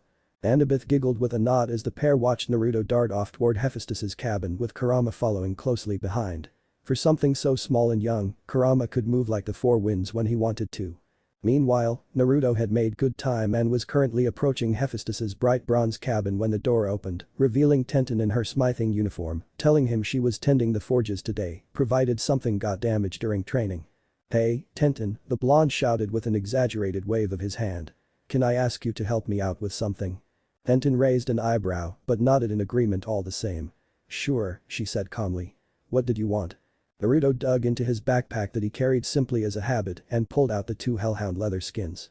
"I was wondering if you could make me some armor out of hellhound hide. Nothing fancy. Just some standard leather armor with bronze plates for added protection." Tenten looked at the leather excitedly before snatching it out of his hands and examining them.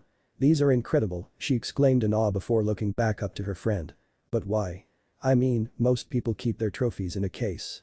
Never asked for them to be made into a weapon or armor before."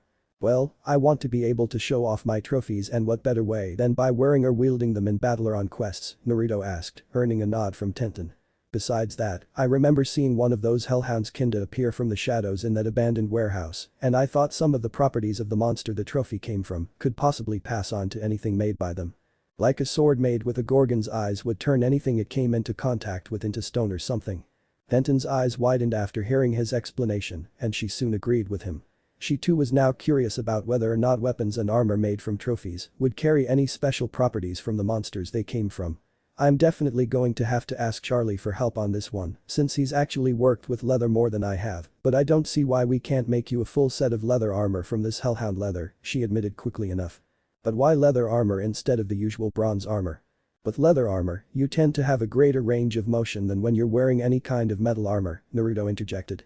"Not to mention you'd have a slight speed advantage because leather weighs less than the bronze armor you actively use. In exchange for these two bonuses, it's less durable than bronze armor and less likely to deflect a blow from a sword or an arrow. Thus my request to add bronze plates to it. Gives it slightly more durability and will make it just a bit harder to draw blood than ordinary leather armor would in case I get in a scrap." Tenten smiled and nodded. For someone who hadn't been claimed yet, he sure knew a good bit about different kinds of armor. Maybe he was her brother. A son of Hephaestus. But that didn't seem to fit his personality, nor his body type very well. "Is there anything else you want me to forge into something?" Naruto paused in thought before shaking his head. "Not right now. Maybe when I get the chance to collect more trophies," he told her, though he was somewhat tempted to ask her to forge the bronze ring from the Minotaur into a rapier, a pair of bracers that would increase his strength, or something like that. Then he'd have a Robin Hood thing going for him. He refused to wear tights, though. Screw that noise. Tights weren't cool unless you were taking gymnastics classes with a group consisting mostly of beautiful women, and even then, they didn't do the male figure justice like it did with women. Regardless, he decided to keep his trophies until he could figure out something to forge them into. This would no doubt be an experience for both Tenten and himself for future projects. The two of them made one hell of a team. "So do you know whose team you're playing on for the Capture the Flag game coming up?" "Yeah," Naruto said. "The team that doesn't have Claris on it." Tenten gave off a nervous laugh. "Claris managed to work out a deal with Charlie for help with capturing the flag," Tenten said. "Looks like we'll be enemies during the Capture the Flag game." "Not enemies," Naruto said. "Just friends temporarily on opposite sides of a mission. Enemies means we were never friends to begin with." Tenten got a good laugh out of that before looking back to her friend and giving him a grateful smile. "I'm glad we're friends, Naruto," she said warmly. Something Naruto returned in earnest. "So am I, Tenten," he gently called. "I'll try and get this new leather armor to you before the game," she told him, finally remembering why he came all this way to visit with her for. "I appreciate it," Naruto replied before looking up at the sky to note the sun's position. "Looks like it's almost dinner time. I guess this is where I take off to join Hermes' cabin." "Yeah," Tenten said somewhat sadly. She enjoyed talking with Naruto. He was just as good a listener as he was a talker. And boy could he talk for long periods of time and on a wide variety of subjects. She knew a little about him, but not as much as she would like. Naruto was interesting. He's got a pet fox whose ancestor was fated to never be captured. He was a fairly powerful demigod whose specialty seemed, from what she'd seen so far, to rest in archery.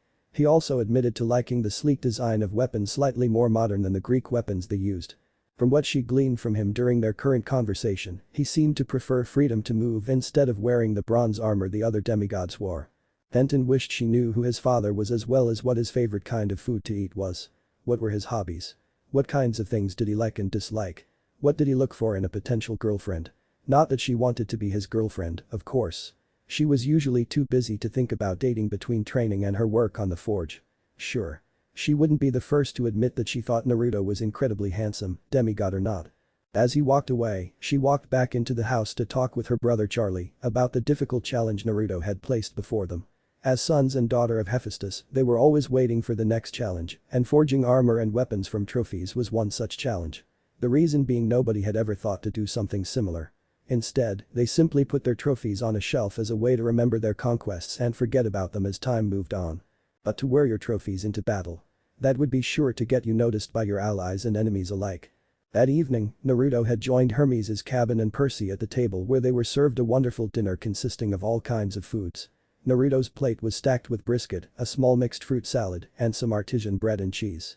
And the goblet, which he had been informed that it was enchanted by the gods and goddesses to fill with whatever their hearts desired with the exception of alcohol and would never run dry, he requested a nice, soothing goblet of green tea, mixed with freshly squeezed orange juice. His mother had somehow managed to get him to drink a cup of tea, and he'd become addicted with trying different kinds of tea.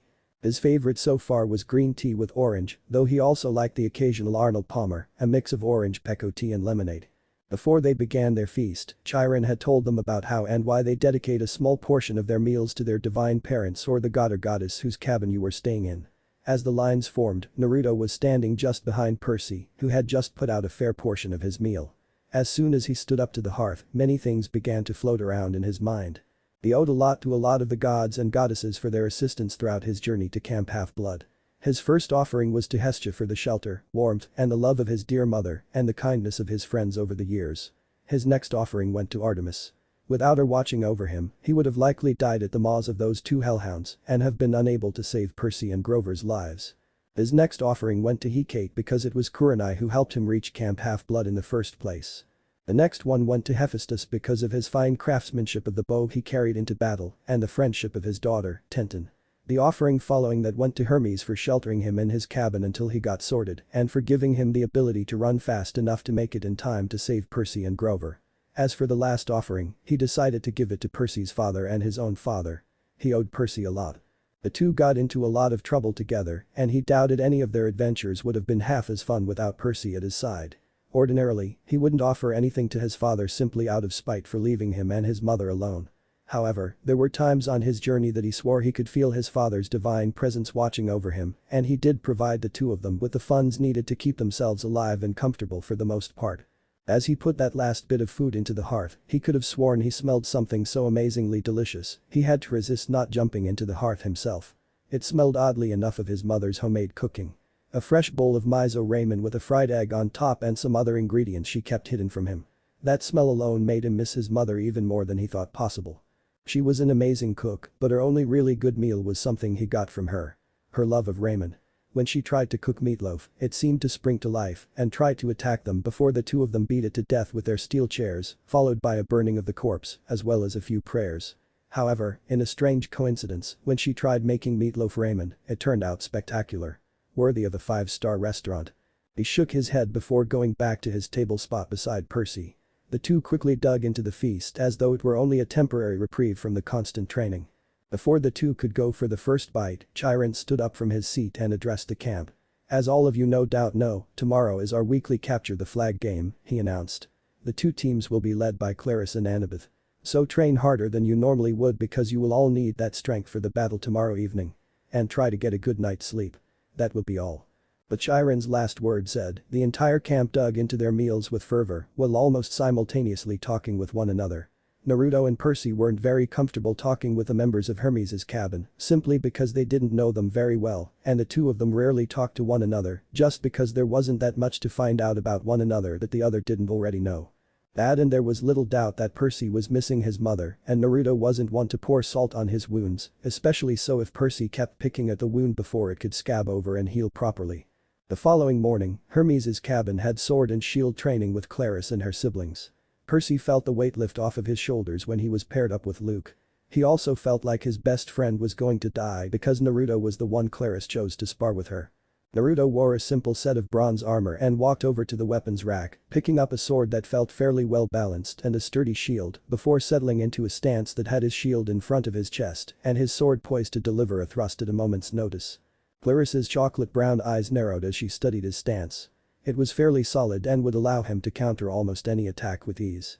Naturally, he was used to fighting as an archer would.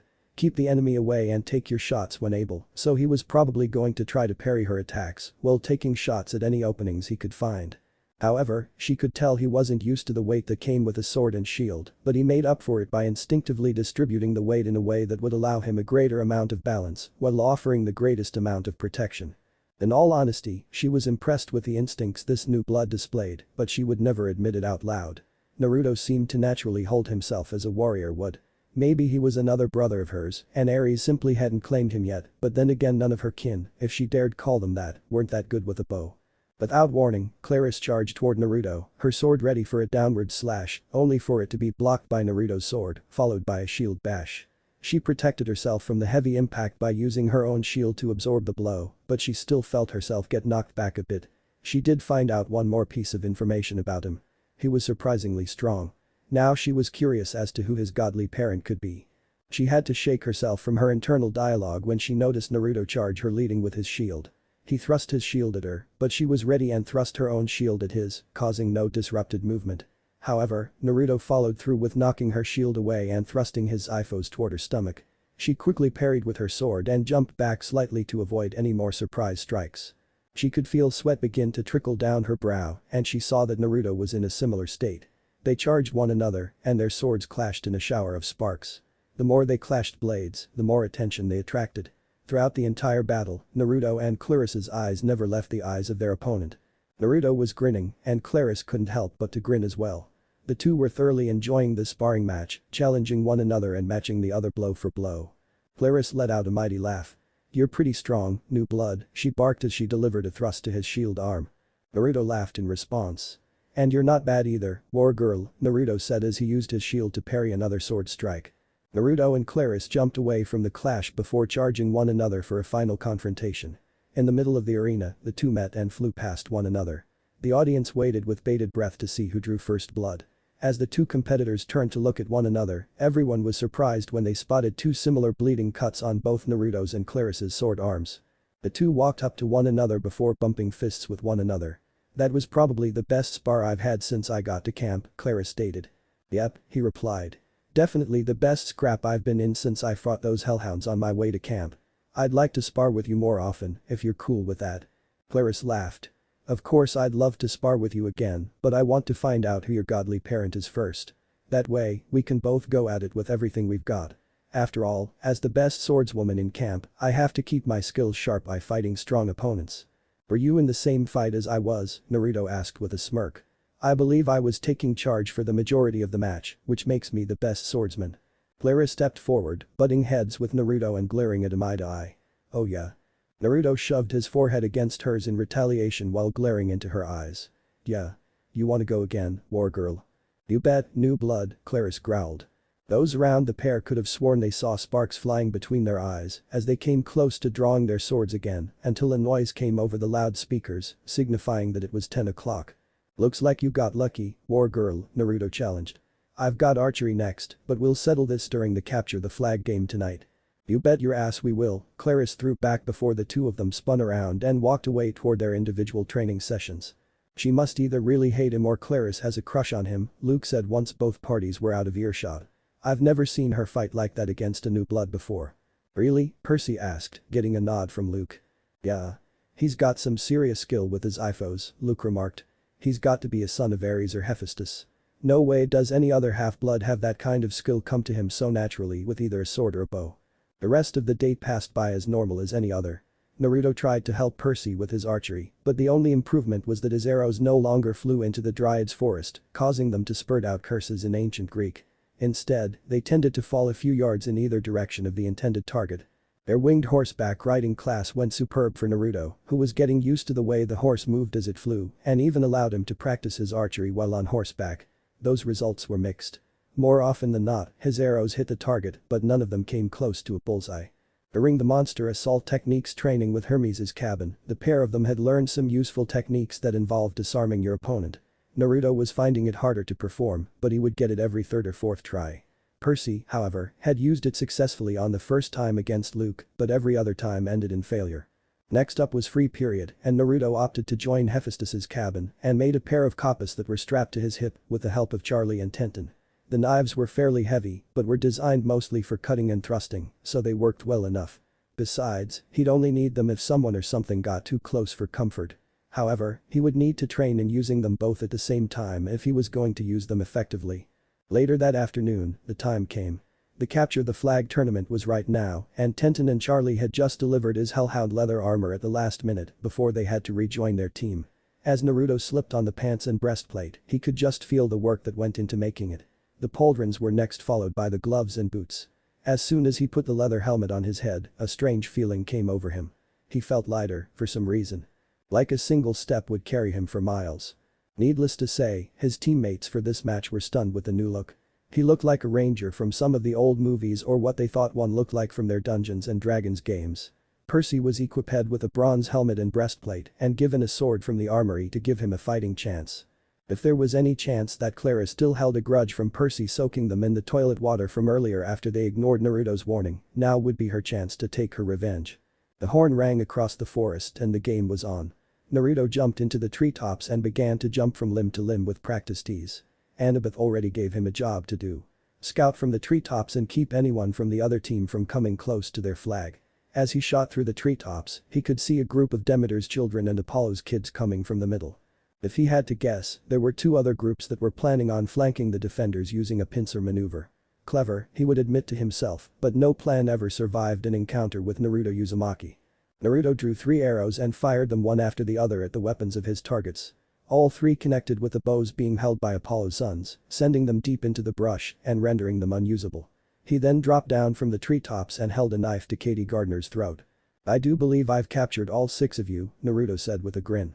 All 6 dropped their weapons and raised their hands as Naruto put away his knife. Shikamaru and a few of Athena's children were there to take them to jail. As soon as everyone in the area was gone, Naruto walked over to a tree and proceeded to relax his body. Before he knew what was happening, he sank into the shadow of the tree and began to panic. He closed his eyes, expecting to have been caught by a monster, but when nothing happened, he opened them again. Everything he saw was varying shades of black and white, and things seemed to move slower than they normally did. He looked down to his hands and saw nothing but the darkest black he'd ever seen. His skin. His armor. Even his bronze weapons were all black as night. He went to take a step and felt himself move almost instantly to the shadow of a connecting tree. The more he moved, the more he began to enjoy being like this. He had to come up with something to describe this. "Shadow form," he said, before shock entered his body. His voice was incredibly deep. Deeper than even Chiron's voice or Mr. D's voice. Whoa. Creepy voice. Alright. I can deal with that. Let's see what else shadow form can do. But that said, he proceeded to shadow run from shadow to shadow toward the direction Percy was at. As he neared the place Percy was at, he could see Percy had sustained a few cuts from the weapons of the Ares kids, including Claris. However, it wasn't long before Luke had snuck by everyone and grabbed the flag, winning the game for the blue team. Percy stepped into the water of the running creek, guided by Annabeth, and felt his wounds knitting together and his exhaustion seemingly vanished. However, the festivities didn't last long as a hellhound, from out of nowhere, proceeded to pounce in Percy's direction. Naruto jumped out of the shadows. "No," he cried before drawing his bow, creating an arrow of light and firing it at the airborne hellhound, which vanished into a golden dust. Everyone just looked at Percy and Naruto with wide eyes. Chiron walked out into the clearing and coughed into his hands. "It has been determined," Chiron spoke.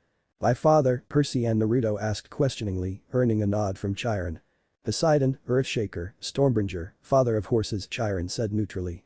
"Hail, Perseus Jackson, son of the sea god. Apollo, healer, oracle, grand musician, and sun guider. Hail, Naruto Uzumaki, son of the sun god and great-grandson of the sea god." "By the gods," the two heard Annabeth Chase whisper to herself as she stumbled back slightly at the revelation. "I didn't think I thought it would be Zeus." Even Claris was too shocked for words, as were the sons of Apollo. One of their brothers had somehow attained their father's fabled photokinesis, something none of them had believed to ever be possible. It didn't take long before Mr. Diaz entered the forest and heaved a mighty sigh. "Of all of the demigods who had to come to camp this year, why did it have to be you two?" Naruto's eye twitched somewhat violently. I'm sorry. Did someone just say they wanted an arrow of piercing hot light shot through their immortal skull? Whether Mr. D paid any attention to the threat wasn't clear to anybody as he just turned pointedly toward Percy. There are a lot of people who want you dead right now. However, you are still needed, so I doubt any of those people will be willing to kill you just yet. At least, not until you've done your job. Both of you. Follow me to the big house. Everyone around them had an idea what was going on except them, and that definitely annoyed them both. For now, they could only follow Mr. D to the big house and hope to figure out just what the hell was going on. Chapter 5. Meeting with the Oracle of Delphi. Looks like it's time to save the world. Up on Olympus, the gods and goddesses were having another meeting, or rather, that's what it was supposed to be. Sadly, it quickly devolved into a shouting match between Poseidon and Zeus. During this argument, Apollo was having the time of his life bragging to Artemis that one of his demigod children finally managed to inherit his photokinesis. For the last time, Apollo, she said firmly to her younger brother. I don't care if one of your sons has inherited anything from you. But Artie, whined Aphrodite as she looked through the hearth to see the replay of the capture the flag match. He's so handsome. Definitely has his father's good looks. I know, Apollo said with a glowing grin. He's just like a chip off the old block. Who was his mother? Aphrodite asked curiously. Apollo approached the hearth and waved his hand, conjuring an image of Kushina Uzumaki. She really is an amazing woman, he said softly, remembering all of the time he spent with her. At first, she was just going to be another mother to one of his children, but as time went on, for once he truly believed he found a woman he actually wanted to be with. It didn't matter that she was a legacy of Poseidon. Don't get him wrong. He loved the mothers of all of his children just as much as he loved his children, but Kushina was different. Aphrodite cooed at the look on Apollo's face as he looked at Naruto's mother. She wasn't ashamed to admit that the fiery Reed was beautiful and those violet eyes were so exotic. It was a shock and a shame that she wasn't one of her children. You really got lucky with her, Apollo, she said mirthfully. So when's the wedding? Wedding? He shouted with wide eyes. There's no wedding. Come now, Apollo, Hera stated as she approached the group. She looked at the image of Kushina and the flames. It's clear to all of us that you have deep running feelings for this woman. And I, for one, wholeheartedly approve of her. You need someone like her to keep you in line. Hera, Apollo shouted indignantly. Artie, help me out here. I don't know, Artemis said. If she could stop you from being so lazy, I don't think I'd mind having a sister-in-law. Not you too. The other gods and goddesses who weren't occupied by Zeus and Poseidon's argument all laughed at Apollo until the ground beneath their feet began to shake and Hades appeared in a grand pillar of darkness and marched toward Apollo before grabbing him by the collar. How? He demanded harshly with narrowed eyes. How did your son manage to enter my realm, Apollo? He what? Apollo asked, genuine in his confusion. Somehow, during the capture the flag game, your son managed to enter the shadow realm, Hades growled. I demand to know how he did it. By this time, it wasn't Apollo who said anything, but Hephaestus. The giant god of the forge gave off a loud chuckle before approaching Hades. You mean, you don't know? Naruto Uzumaki came up with, if you ask me, a brilliant idea. Those two hellhounds that attacked him in the factory he ended up blowing sky high. The trophy that came from them was some hellhound hide leather. He asked my little girl, Tenten, to make him a set of armor out of it. He what? Shouted a number of gods and goddesses. I thought it was genius, Hephaestus added. My best guess is that the hellhound's ability to move through the shadow realm was infused into the armor they made him. To turn trophies into weapons and armor. I'm almost ashamed that I hadn't thought of it first. That's my son, cried Apollo, tears streaming down his face in pride. I'm so proud. I demand that you destroy that armor, Hades ordered Hephaestus. It unfairly allows anyone to cross into my realm. No, Hephaestus said clearly. No, Hades asked, his ire rising with each passing moment. No, Hephaestus repeated. It was his trophy to do with as he pleased. He earned that trophy. If he decided to turn the trophy into armor or a pair of boots and a purse, anything made from his trophies should be considered trophies as well, and the gods and goddesses are forbidden from taking trophies from demigods unless it is offered to us as dictated by ancient law. Hades was furious. He was the god of the underworld. The shadow realm fell into his domain. No demigod should even be allowed to cross into it save for any that he sired.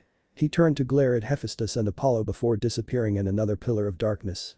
This is not over yet. I will have that armor and see it destroyed. Apollo looked up to the smith god and gave him a smile. Thank you, Hef, for standing up for my son. Ah, the smith said. Tenten and Charlie worked hard on that armor. Your son has nothing to do with it. I just won't see something my kids worked hard to make be taken away by Hades's temper tantrum. Let's just hope that nothing bad will come of this, Hera said. She'd, surprisingly, begun to take an interest in young Naruto. He found the last living legacy of the Tumeshan fox, and it became his pet. He was incredibly cunning, strong, and loyal to his friends. And now she finds out that it was his idea to have his trophies crafted into weapons and armor that could possibly inherit an aspect of the creature it was made from. He was definitely one demigod to look out for. Back at Camp Half-Blood. It hadn't been long since the capture the flag match when he and Percy had been claimed by their parents and great-grandfather, in Naruto's case. The two followed Chiron and Mr. D to the big house where they were guided up to the attic. Percy. Naruto. What you're about to see might be a bit strange, but I want you both to listen carefully to what is said. I thought nobody lived up here, Percy injected, causing Mr. D to snort. I suppose that would be correct for the most part, Mr. D said. But that would largely depend on your definition of live. Zombie, Naruto asked sarcastically. Mummy. Some other member of the living dead category waiting to murder us once we get up there. Mr. D smirked. Something like that. Naruto just gave him a blank look, much like Percy was. The two sighed, looked to one another, and played a game of rock, paper, scissors. Needless to say, Percy lost by picking rock to go up against Naruto's paper. Before he went up to the attic, Percy turned to look at Naruto. You're really willing to send me up first, just in case some kind of murderous zombie is waiting to kill us, he asked. Naruto shrugged. Well, if you do die, I'll know not to go up there, and Zeus will be satisfied enough to call off the storms and wetn't it. So it's kind of a win-win situation. You go up and die, Zeus is happy, and hell on earth is avoided. You live and I don't have to tell your girlfriend you died a horrible painful death at the hands of some undead monster. Mr. D did something nobody thought he would ever be caught dead doing. He was laughing, though it sounded slightly more maniacal than what they initially believed. You're definitely a bright kid, Narumi. Maybe you're not so bad. Mr. D looked at the watch on his wrist.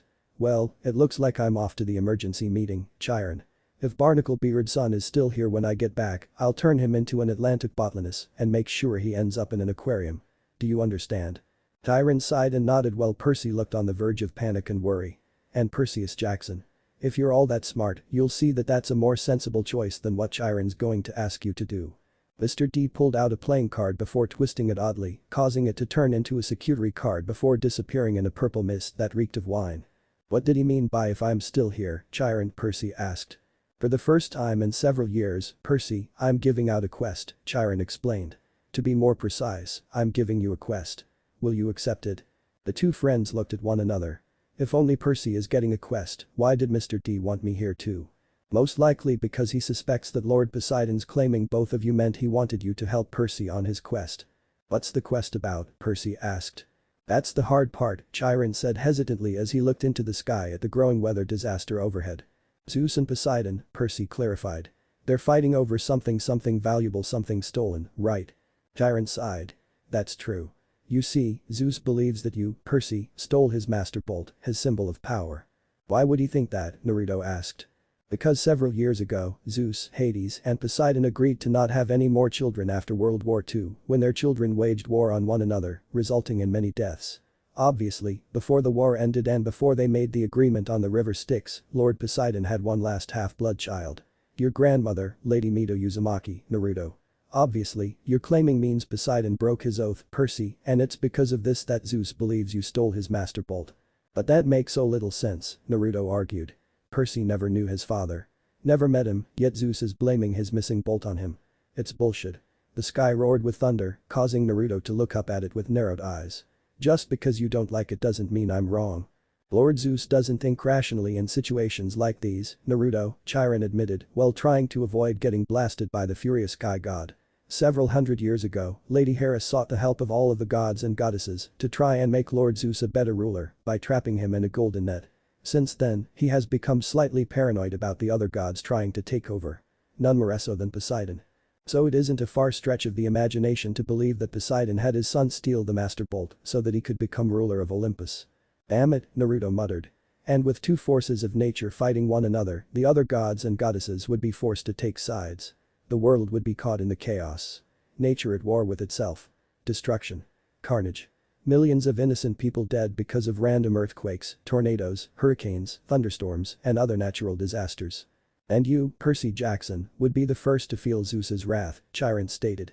And I have to find his stupid master bolt and bring it back to Zeus, Percy stated with a growl, his irritation quite palpable. What better peace offering than having the son of Poseidon return it to him, Naruto said harshly. So if Poseidon doesn't have the bolt, then where is it? Percy asked. I think I know, Chiron stated. Some years ago, I got a prophecy and some of the lines are beginning to make sense. Before we can move any further though, you have to do one thing before you can take on this quest. What's that? Percy asked. Chiron sighed. It's time for you to consult the oracle. Is that why we're here? To meet with this oracle, Naruto asked. Chiron nodded. So where are they? In the attic, Chiron stated. Every so often, a clear-sighted mortal is born that Lord Apollo, your father, gifts with the ability to give prophecies. However, this time is different. The oracle died, but her power never passed on to another. Nobody knows what happened. Not even Lord Apollo himself. Whenever someone else has been given the power over prophecy, they either died or went mad. So, the oracle, even though she has most definitely passed away, her mummified body has been kept in the attic of the big house. When a quest is given, green smoke billows out from her, and she will give out a prophecy in conjunction with a quest. However, this quest has a time limit. You must get the bolt back to Zeus by the summer solstice. You do realize that's in 10 days, right Chiron? Naruto asked, getting a slightly depressed nod from the centaur trainer. Naruto nodded to himself. Okay. So we've got 10 days to save the world. No pressure. Right, Percy? Yeah, Percy said, drawing it out a bit. I think you should take this quest, Naruto. Naruto looked at Percy with a flat glare. I'm sorry. I thought I just kicked your butt in rock, paper, scissors to see who goes up there or not. That was when we thought Mr. D was leading us to a zombie or something that would kill whoever went up there, Percy argued. What would Annabeth think when I tell her you chickened out on seeing a mummified corpse that could have helped you save the world, Naruto said. Girls don't like wimps and cowards, Percy. For the last time, Annabeth's not my girlfriend, Percy shouted. The Nile isn't just a river in Africa, Percy, Naruto taunted, causing Percy to fume. Regardless, I'm not the one Zeus is pissed off at, even if he's only pissed off at you for no real reason aside from your dad breaking his oath. The fact of the matter is if I return the bolt, Zeus still believes Poseidon stole it with your help. If you return the bolt, he feels justified and vindicated, not to mention if you do find out who stole the master bolt, you can throw it in Zeus' face when you return it to him. Of course, you might want to consider sticking close to Poseidon when you do choose to do that, just so he doesn't blast you straight to Hades. Percy frowned. As much as I would like to disagree with Naruto, he is right about this matter, Percy, Chiron replied. Zeus's pride can only be satisfied by having the supposed culprit return the stolen bolt personally. How many people can join me on the quest? Percy asked. Typically, only 3 campers are allowed on a quest, but there have been instances when more have been required to accomplish a more difficult quest, and I have very little doubt that this quest, considering the limitations, would be one such quest, Chiron informed the duo. Percy sighed and nodded before heading up to the attic where he would meet with the oracle. Wish me luck, he said before disappearing from sight. This quest isn't going to be easy, Naruto said as he relaxed into a nearby chair, rubbing the bridge of his nose. Percy and I haven't been here very long and barely got any real training in. I understand your frustration, Naruto, Chiron stated. Believe me. If the deadline wasn't so close, I'd rather keep you here to train more before sending you off on your own. Rarely does it bode well for untrained demigods to go on a quest. Naruto nodded. Why couldn't this have happened next year? You know. Once they got a good bit of training in. It was beyond frustrating. They hadn't even been able to set foot into their respective cabins, though Naruto was honestly considering bunking with Percy, since his stepbrothers and stepsisters looked to be more numerous than even he believed, and he doubted his father or great-grandfather would mind him staying in either cabin. I think right now, I'm going to head outside, Naruto said. You know. Get a breath of fresh air before Zeus decides to kill off most of humanity because someone stole his master bolt. I'll call you back when Percy gets done with the oracle, Chiron stated before Naruto walked outside where he was confronted by Claris, Grover, and Annabeth. He remained quiet as he looked at the group with a single eyebrow raised. Claris decided to break the silence. So what did Mr. D and Chiron want with you two? She asked. Oh. You know, Naruto started. Zeus and Poseidon are fighting over who took the master bolt. Percy has 10 days to get a group together to retrieve the master bolt and save the world from a horrible, bloody demise. The usual crap demigods like us have to deal with. The 3 looked at him with mouths agape. You mean to tell me that Percy is getting a quest? He just got here. Yes, and Zeus is blaming Poseidon for the theft of the master bolt, Naruto said. And considering the oath the big 3 took after WW2 and that Poseidon broke it by having Percy, Zeus wants Percy to deliver the bolt to him by the summer solstice or we'll have a literal hell on earth scenario going on. So he's with the oracle now getting his prophecy, Annabeth asked, though the way it came out, it sounded more like a statement. Naruto nodded. What about you? Are you going with him on the quest? Honestly, I don't know, Annabeth, Naruto said. Personally, I am beginning to wish that Zeus and Poseidon would be willing to hold out on this damned war against one another for another year so that Percy and I could get more training. Realistically, I've got a feeling that he'll ask me to join him, but I don't know if I'll accept or not. Even without as much training as most of the other campers here, you're already a strong demigod, Naruto, Grover said as he chewed nervously on a tin can. If anyone can help Percy survive his first quest, it's definitely you. Yeah, Clara said. I didn't think you'd be a son of Apollo of all things. I honestly thought you would have been a son of Hephaestus or one of my siblings considering your strength. Naruto smirked at Claris. Wait. Didn't Apollo beat Ares in a boxing match during the first Olympic Games, Claris, he teased. I mean, that would explain why I beat you in that sword fight earlier. Ah, she laughed. You still think you won that? It's obvious I drew first blood. Besides, Apollo got lucky beating Ares in that boxing match. Just because my dad got lucky doesn't mean I did, Naruto said as he butt heads with Claris again. I could beat you in any kind of contest you could dream of, war girl. Is that a challenge, Sunshine? Claris called, her hand inching closer to the sword on her hip. You bet it is, Naruto said, narrowing his blue eyes as he looked into her brown eyes. His hands twitched closer to his own sword and the two were moments away from clashing blades with one another when Chiron came out saying that Percy had finally come down. You got so lucky Chiron came out here or I'd wipe the floor with you, war girl. Maybe in your dreams, Sunshine, Claris taunted before turning back to her cabin, but stopped for a moment. You better not die on this quest. We still have to find out who the better swordswoman is.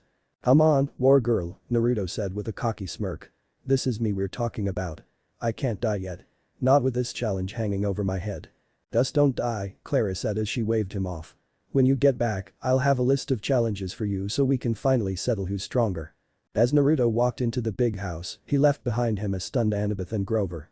Annabeth looked at Grover, whose jaw was firmly dug into the floor. Who was that and what did she do with a real Claris? She asked her sadder friend, who was trying to figure out what was going on just as much as she was.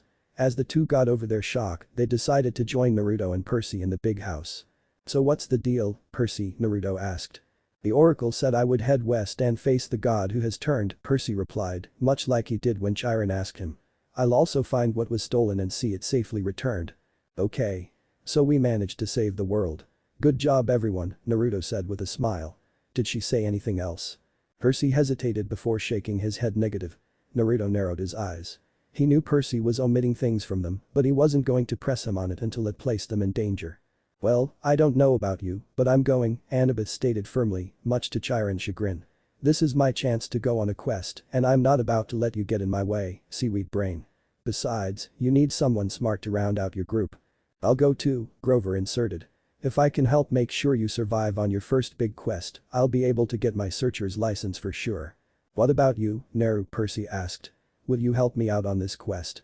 Naruto closed his eyes. Ha. If I didn't go, Clarice would never let me live it down and she'd have something to hold over my head. No way will I pass that up. So I guess that means everyone for the quest has been selected, Chiron stated. Rest up today. Tomorrow morning, you'll begin your journey.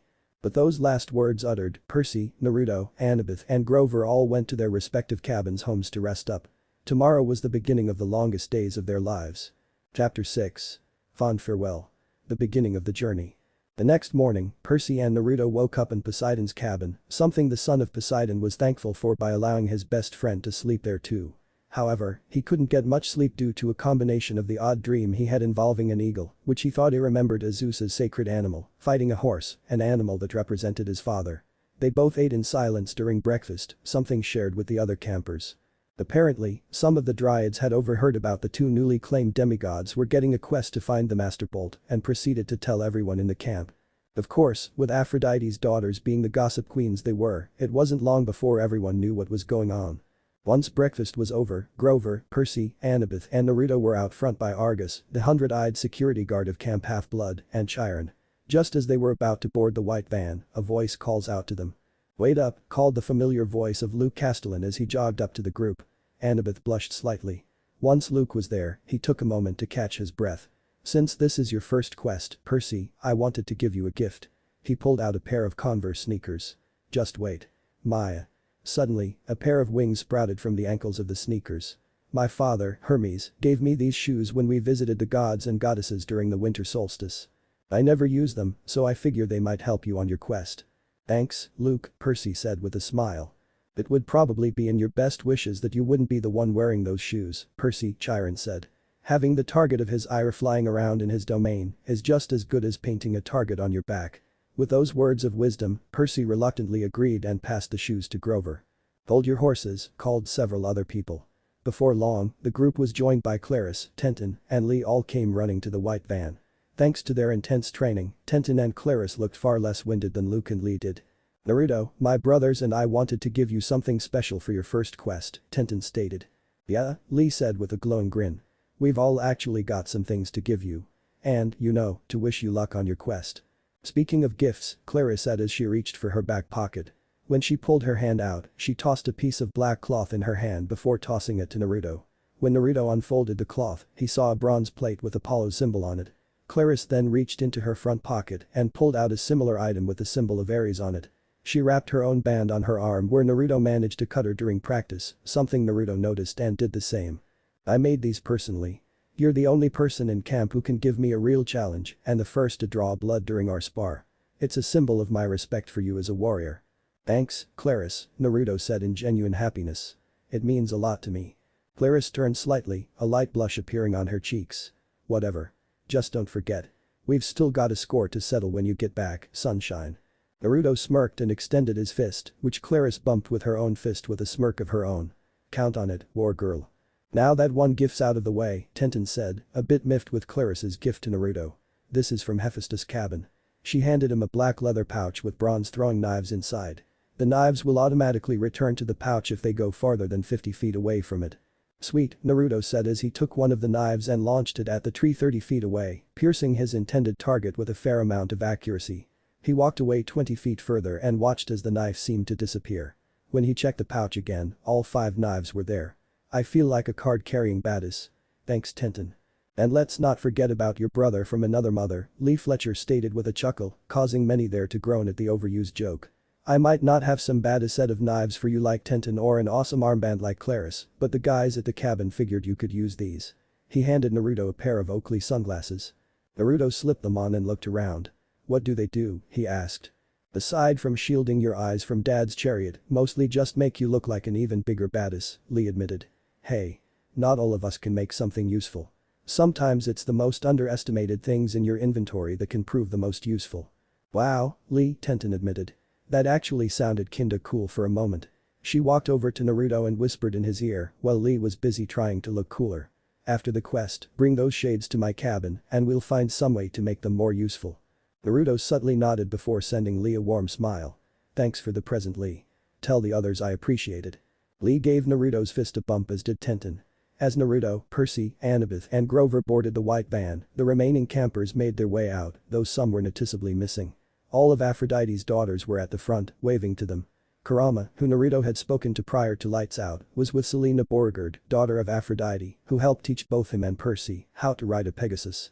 Hephaestus' cabin was launching fireworks into the sky, writing good luck with the quest for the Master Bolt in brilliant flames and explosions. Only a small handful of Ares' sons had even shown up, though that was most likely because Clarice threatened them if they didn't show. Demeter's children were still in the strawberry fields, so it wasn't unexpected that they wouldn't show up. Hermes' cabin, both the claimed and the unclaimed demigods, were out there wishing them a fond farewell also. Apollo's sons and daughters were shooting arrows into the air. Thankfully, none of them struck the van, and most landed in an unoccupied part of the forest around camp. "Percy, this sword will also help you on your quest," Chiron said before handing him the pen that he used to defeat the kindly one. "Its name is Anaklumos. Riptide, in the common tongue. It was once used by Hercules before it was given to your father. And now. Your father has given it to me to give to you when you were ready."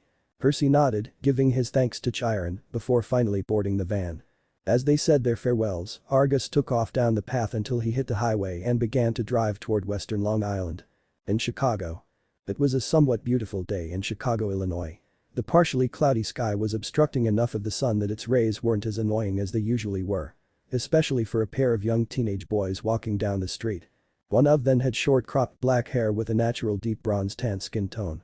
He had eyes as cold and gray as gunmetal and the build of a professional football player, standing easily at 5 feet 11 inches tall.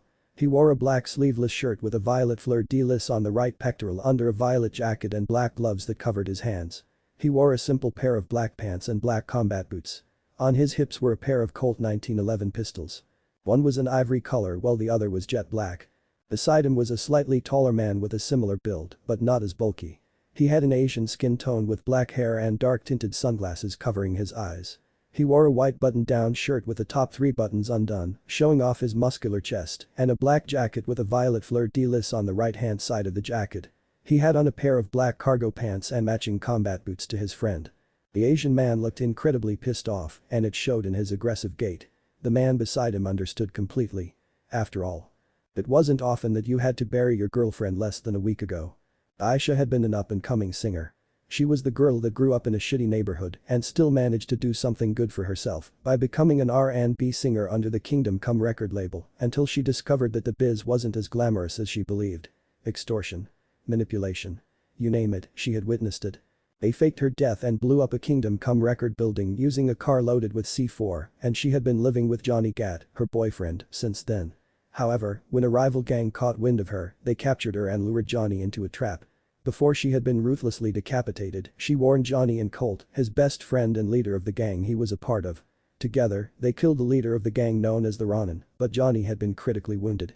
Once the bloodshed was over, they had planned a secret funeral for their best friend lover. They buried her under the church that they had been using as their headquarters. Johnny, the bronze-skinned youth started. I'm sorry we couldn't save her. Johnny sighed and looked over to his friend and leader. Relax, boss, Johnny began. If we hadn't been seen dumping that Ronin's body, she'd still be alive. If anyone is to blame, it's those Ronin, which isn't a problem anymore, and that snitch who sold us out. Colt narrowed his eyes as he pulled out a journal that belonged to the leader of the Ronins. Yeah. The Uchiha Corporation, a subgroup of the Ultra Corporation, whose business plan focused on genetic cloning and manipulation, according to Kinsey. One of their guys gave that bastard the info on Aisha. Some prick named Fugaku Uchiha is the guy in charge and snitched to the Ronin about her.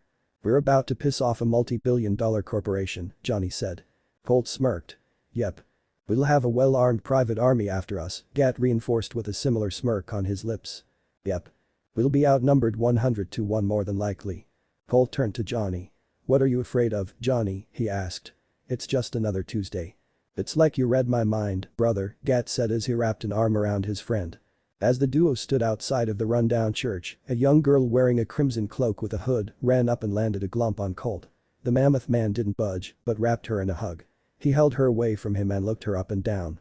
She was 12 years old with silver eyes and black hair with crimson streaks through it. She had a brilliant smile that lit up her face. Colt set her down and began to use his hands to sign to her. Hello to you too, Ruby Rose, he said via his voice and his hand signs.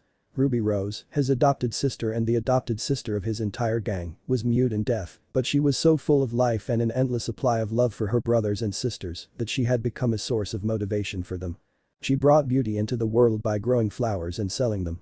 A small portion was given to her as an allowance, while the rest, the group insisted, was split between the gang and her business of selling her flowers. Where they brought bloodshed, she brought beauty. She gave life while they took it. Colt found it rather poetic. She flashed back with her own signs, which made Naruto smile more. I had fun, big brother, she signed. Kinsey helped me with my homework and Shanti beat up Pierce. Colt laughed, causing Johnny to look at him before relaying the message, getting even the hardened gangster to laugh, ruffling Ruby's hair. Pierce just doesn't know when to give up, does he? Gad asked his friend. Colt shook his head negative.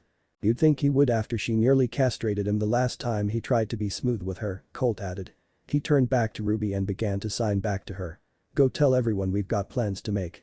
We're about to get some really rich people mad at us. She nodded and ran through the church, allowing the 2 older teens to follow slowly behind. As they walked through the church, they saw several people wearing various styles of clothes with a purple fleur-de-lis on it somewhere. When they spotted Colt and Gat, they all raised a hand, waving at them. Hey, boss. Welcome home, boss. How's it hanging, boss? Colt and Gat smiled. These were their friends. Their homies. Their family. Many years ago, Colt had stumbled across Johnny Gat after some punk thought they could try and lay their hands on Ruby as a little girl. He killed the son of a bitch. Johnny was impressed and invited him to hang out with other kids like them. When he joined them, the 3rd Street Saints, they were about making the street safe from these thugs ruining their city. Julius was the boss at the time. After he betrayed the Saints, resulting in Colt killing him and becoming the boss of the Saints. After he became the boss, he looked to Ruby Rose and knew what he wanted the 3rd Street Saints to do. The Saints wouldn't be there just to clean up the streets. They would be a family for the misunderstood and misfits. They would make the city a better place for children to live. Eliminate the crime-soaked streets. Make Chicago a place where people feel safe and can go out and do what they wanted to do. It was why Aisha was such an integral part of the Saints and why her death was such a heavy blow to them. The two continued to move deeper into the church, only to stand in front of two women and a black guy around their age, with the tallest woman in the middle having a hand on the shoulder of Ruby Rose. She was a Caucasian woman with long brown hair done up in a ponytail with a single bang hanging over her left eye. Her eyes were a beautiful hazel color that seemed to change colors every time she blinked. She had a slender, feminine body shape. She wore a purple crop top that was a lighter shade of purple than that of many of the other members that exposes her midriff under a black short-sleeved leather jacket that also exposes her midriff, skin-tight purple latex pants, and black belt-buckled high-heeled boots. She was flashing him a charming smile. The other woman was a Caucasian woman with crimson hair, freckles, and analyzing gray eyes. While she has an average build compared to the other woman's feminine build, she made up for it with her genius-level IQ. Her current attire consists of her FBI jacket, a gift from her father when he actually paid attention to her before abandoning her for his job, a purple hoodie, torn-up light denim skinny jeans, black boots, fingerless combat gloves and glasses. She was agoraphobic, but they were steadily working on helping her with it since she joined the Saints. She was focusing on a small tablet in her hands, her fingers a flash of skin as they danced across the screen. The lone male of the trio was an African-American teen. He wore a gray driving hat, a dark purple shirt under a buttoned-up gray sports jacket with a gold chain, with a huge fleur-de-lis on it dangling from his neck, matching gray slacks, and black dress shoes. He had a cocky smirk in his face as he drinks from a canned energy drink. "Hey, guys," Colt said with a raised eyebrow. Shaundi, Kinsey, and Pierce never intercepted them before unless there was bad news. "What's up?" "Not much, boss," Pierce replied smoothly. "Heard you and Gat went to Gianichi's pad. Find anything interesting?" "You mean other than a bloodbath?" Gat said sarcastically as Colt pulled out the book he had shown Johnny earlier and tossed it to Kinsey. "Go to page 24. Third paragraph," Colt stated. She turned to the page and read what he had asked her to. Her gray eyes widened and she looked up to him in shock. "Are you serious?" she asked. "The Uchiha Corporation?" "Yeah, Kinsey. Specifically, Fugaku Uchiha was the one who gave them the green light to kidnap Aisha," Colt informed the trio. "Me and Gat have a plan." "That and I," Kinsey corrected. He gave a flat look to her. "What? You know how I get when you use improper grammar." "She's got you by the balls, man," Gat replied. Colt gave him a scathing look that only made Gat laugh harder. "You had better be thankful that my sis is here or you'd be getting an earful right now," Colt warned before sighing. "Just go to your crib, Gat. I'll call you when we're ready to take the fight to the Uchiha Corporation and Alter." Yeah. I got it," Gat said as he started to leave the church with his hands held up like he was giving up. Shaundi looked down at Ruby with a smile while signing. "Go to bed, Squirt. Pierce will go with you to tuck you in." Ruby looked toward Pierce with eyes filled with joy. Pierce sighed before taking the girl by the hand and bringing her to her room in the church, leaving Shaundi and Kinsey alone with Colt. All around them, the other gang members saw what was happening and, wishing not to go another round one-on-one with Johnny Gat as punishment as some already had, chose wisely to leave the church to their own pads, where they had bought and renovated old rundown homes. The only people in the church were Shaundi, Kinsey, and Colt. Colt looked around, finally noticing that the building was empty before looking at the two women. "So, what's up, ladies?" he asked curiously. Shaundi sighed before walking up to him and delivering an unexpected kiss directly to his lips. He quickly fell into it before they separated almost 10 minutes later. Kinsey groaned in annoyance.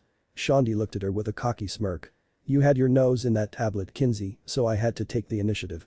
"Only because I found something interesting about the Uchiha Corporation," Kinsey rebuffed with puffed-out cheeks that had been tinted pink at the sight of Colt making out with Shaundi before she shrugged her shoulders. It didn't matter, she thought to herself. She would get what she wanted.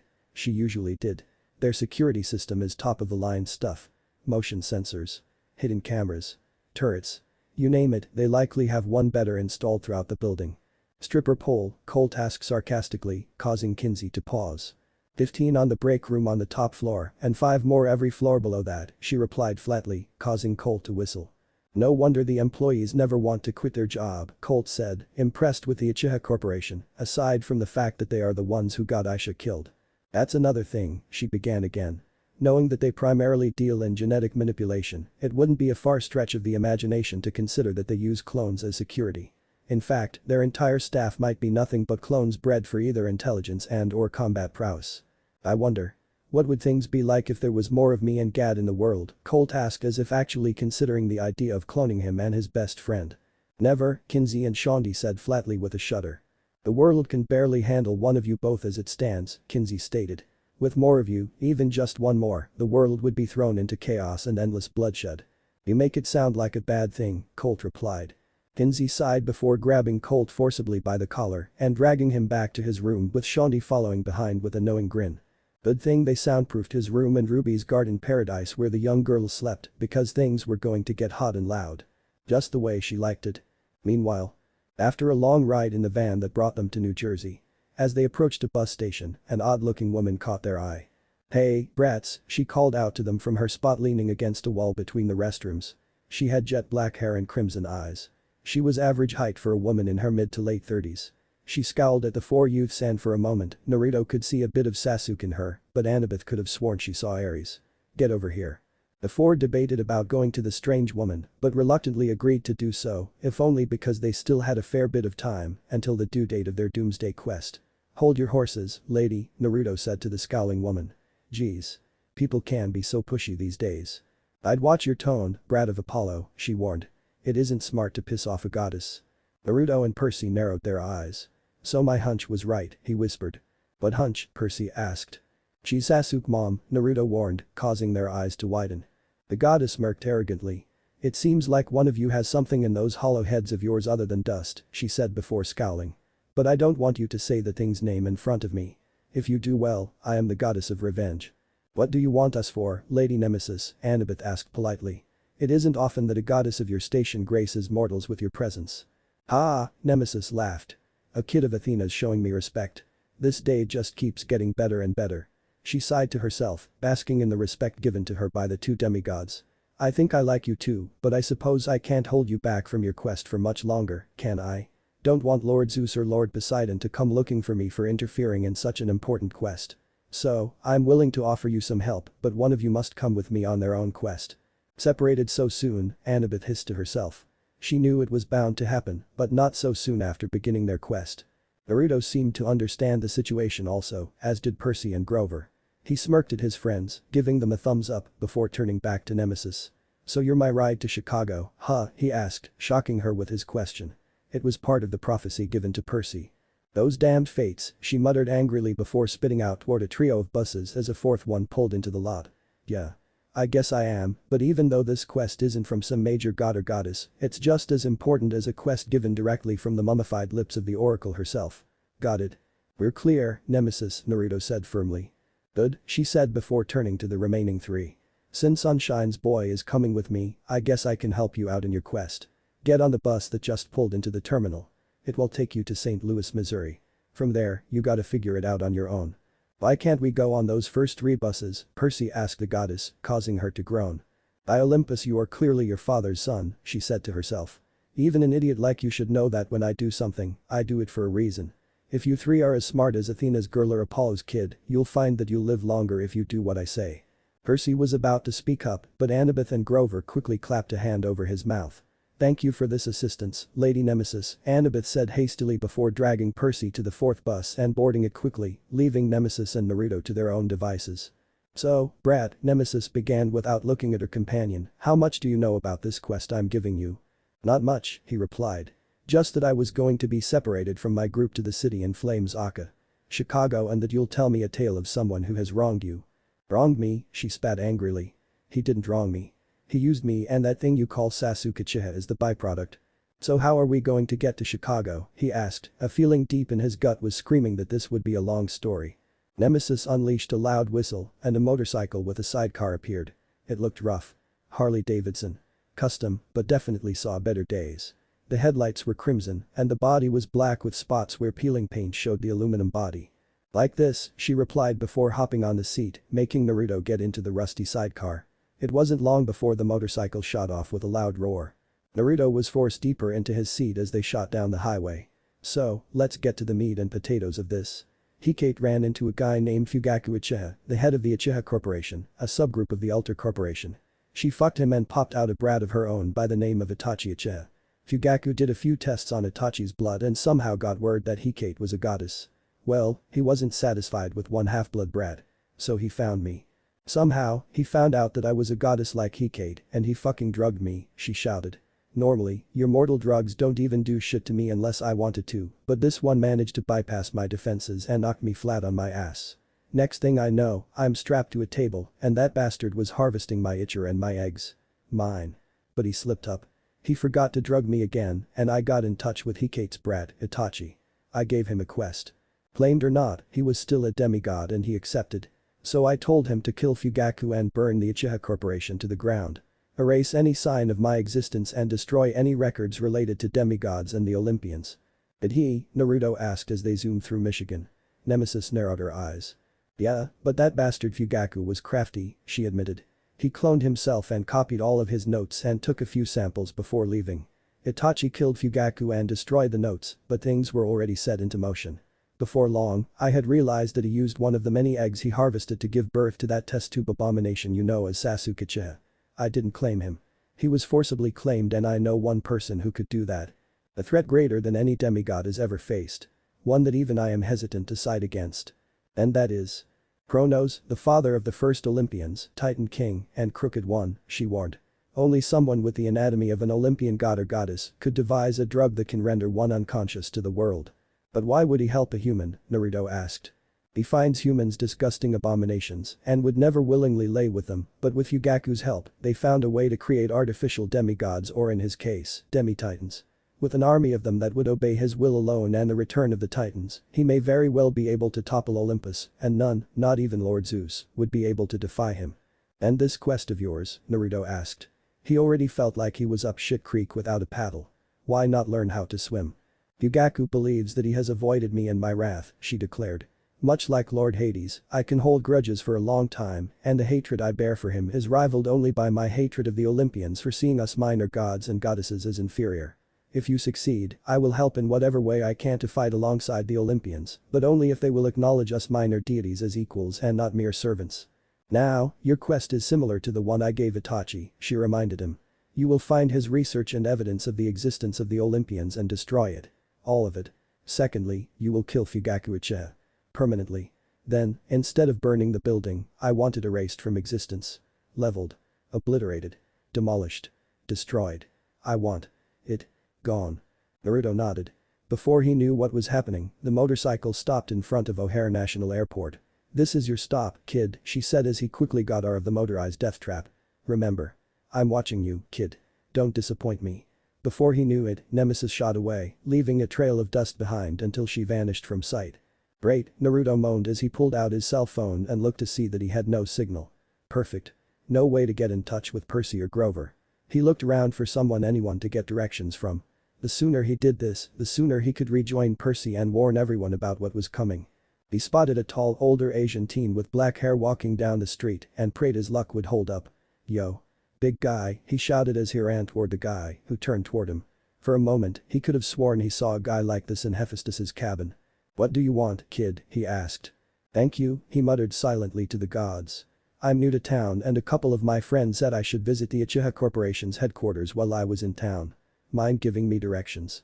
For an instant, he could have sworn he saw the massive man's eyes narrow through his sunglasses and his stance became aggressive. Really? He asked sarcastically. And these friends of yours are? From New York. They came on a field trip and wouldn't shut up about how amazing the building was in Wetnut. Said I had to see it for myself. Percy Jackson and Annabeth Chase. That's cool, the man said. He pulled his cell out and proceeded to dial. Hey, boss.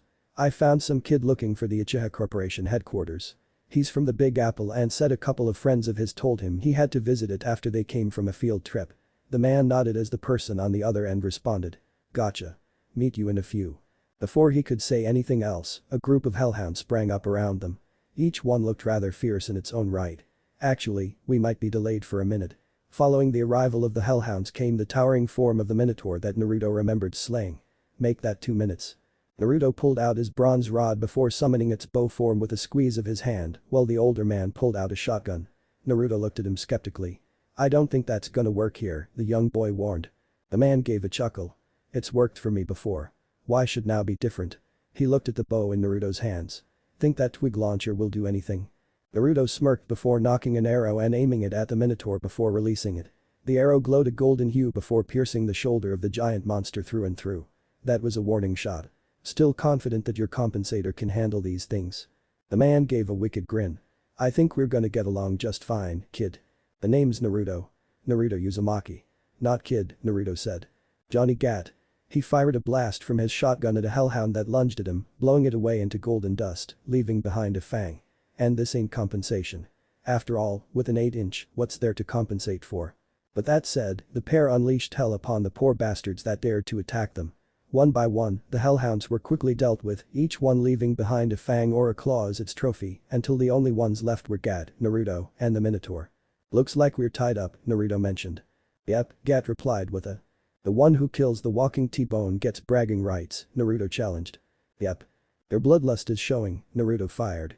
Yep, Gat replied as he shot off toward the Minotaur, ready to shotgun blast it in the face, but was surprised when he heard an empty click result. Well, shit. The Minotaur swept his arm in arc, sending Gat sprawling across the ground where Naruto was waiting. See, Naruto mocked. I told you your bloodlust was showing. Eat shrimp, Gat said before he tossed aside his empty shotgun and pulled out a pistol and aiming it at the Minotaur. Where the hell did you pull that from? Naruto asked in morbid curiosity. I'll tell you when you're older, Gat explained before unleashing several .45 caliber rounds through the monster's chest, causing it to stumble backward while Naruto readied an arrow before launching it at the Minotaur. With the bullet staggering it, it was unprepared for the arrow that lodged itself in its nuts. The monster unleashed a high-pitched cry before a bullet to the face put it out of his misery. You missed, shrimp, Gat said as he slowly eased off of his battle high.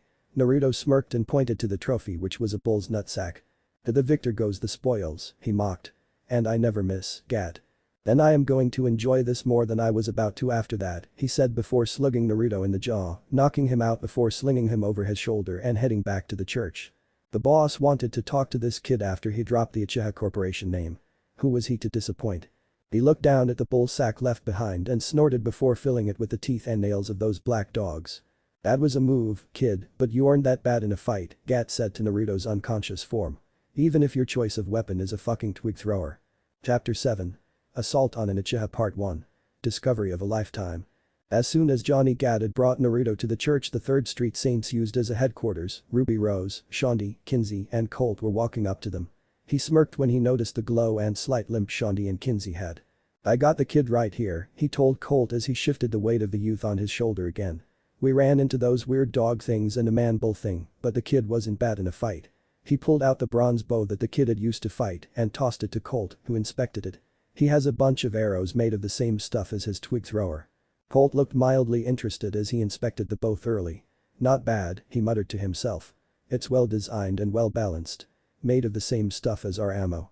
I don't think I'd be able to do nearly as good of a job as the person who made this. Very impressive work. Colt looked up at Gat. He have any other weapons? Gat scoffed. In that fanny pack of his, Gat asked. No way. Colt nodded to his best friend as Shondi decided to speak up. So what are we gonna do with him, boss? She asked with a smirk as she looked the kid over a couple of times. A bit too young to believe he's connected to the Uchiha Corporation. Not to mention he's a real cutie. He lied to Johnny, Kinsey said flatly with narrowed gray eyes. The Uchiha Corporation doesn't do field trips. They don't even let the media do interviews in or around the building. Odds are too high that someone would notice their security measures and question what they were doing. He wanted something from them, but we won't know until we interrogate him. Kinsey, Gat barked slightly angrily. He's around the same age as Ruby. Would you interrogate her if she was in his shoes? That is totally different, Gat, she defended, raising her voice slightly. We know Ruby.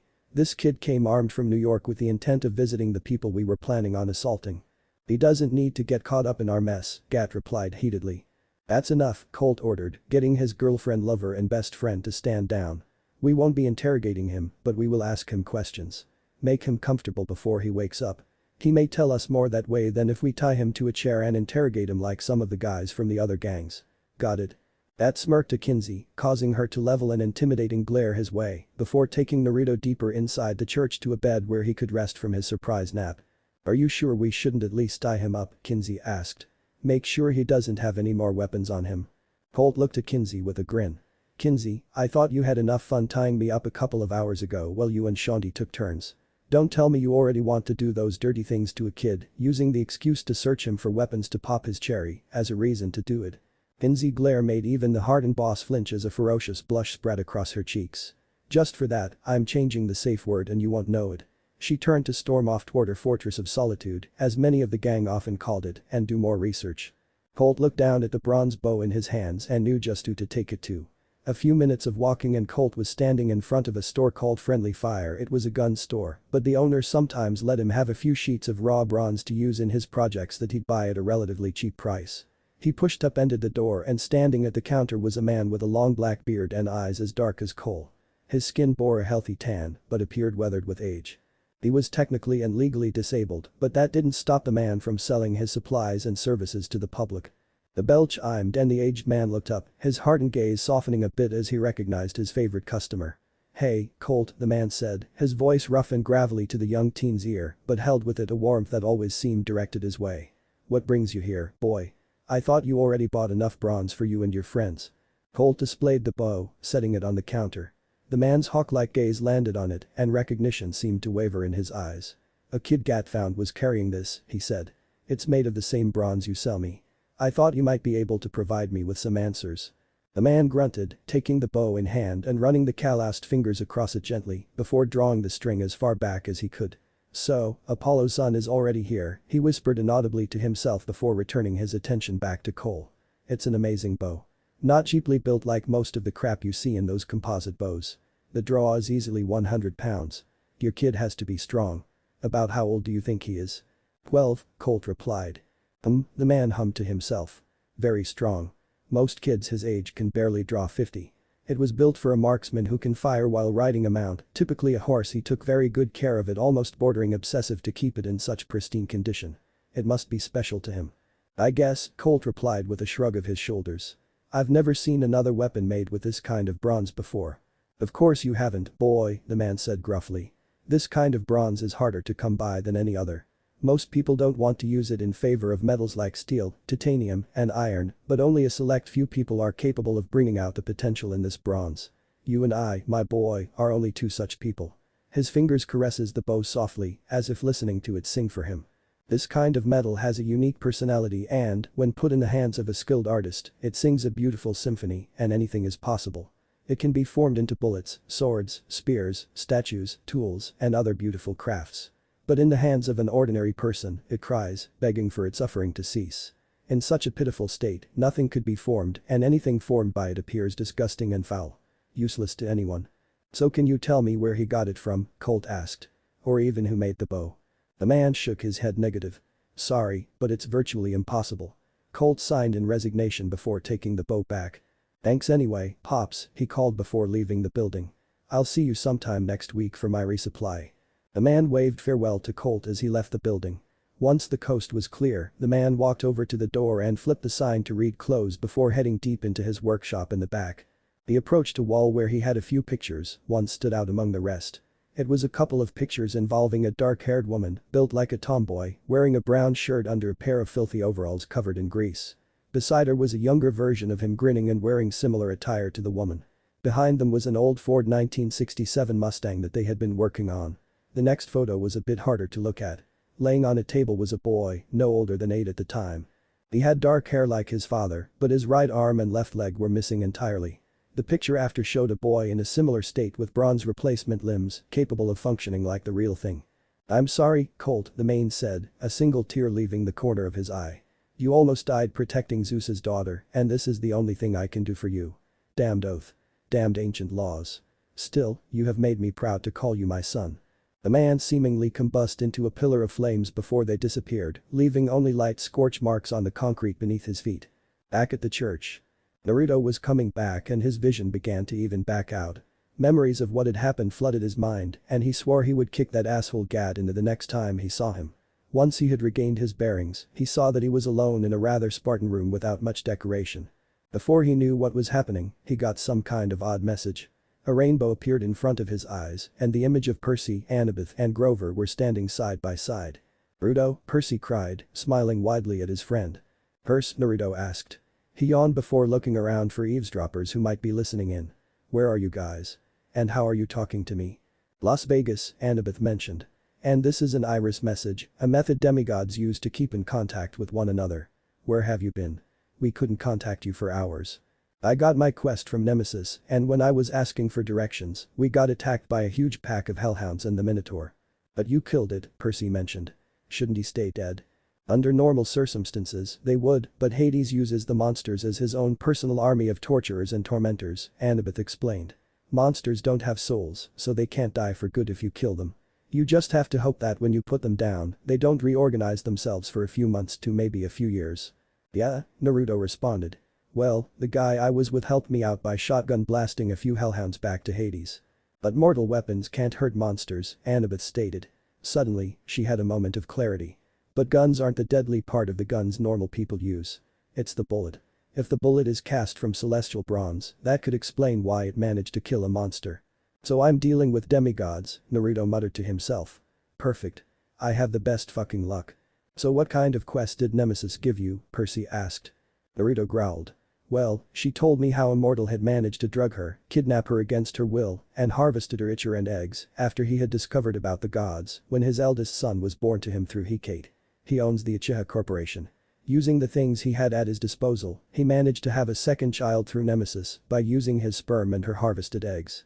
Guess who? Sasuke, the trio said in shock. Yeah. He's an artificial demigod, Naruto noted. So she gave his eldest son a quest. Kill his father and destroy evidence that would prove that the gods were real. Unknowingly, he killed a clone of his father and destroyed only a few samples that Fugaku had left behind on purpose to trick Nemesis. Annabeth looked absolutely livid. For a mortal to defy the gods and harvest a goddess, no matter how minor, of her ichor and other parts of her. So now, she wants me to kill him and destroy the Uchiha Corporation building, he ended. Make sure that all of the evidence of the existence of the Olympians is kept secret and away from mortal eyes. But he's human, Percy objected. You can't just murder him like that. He doesn't have much of a choice, seaweed brain, she spat.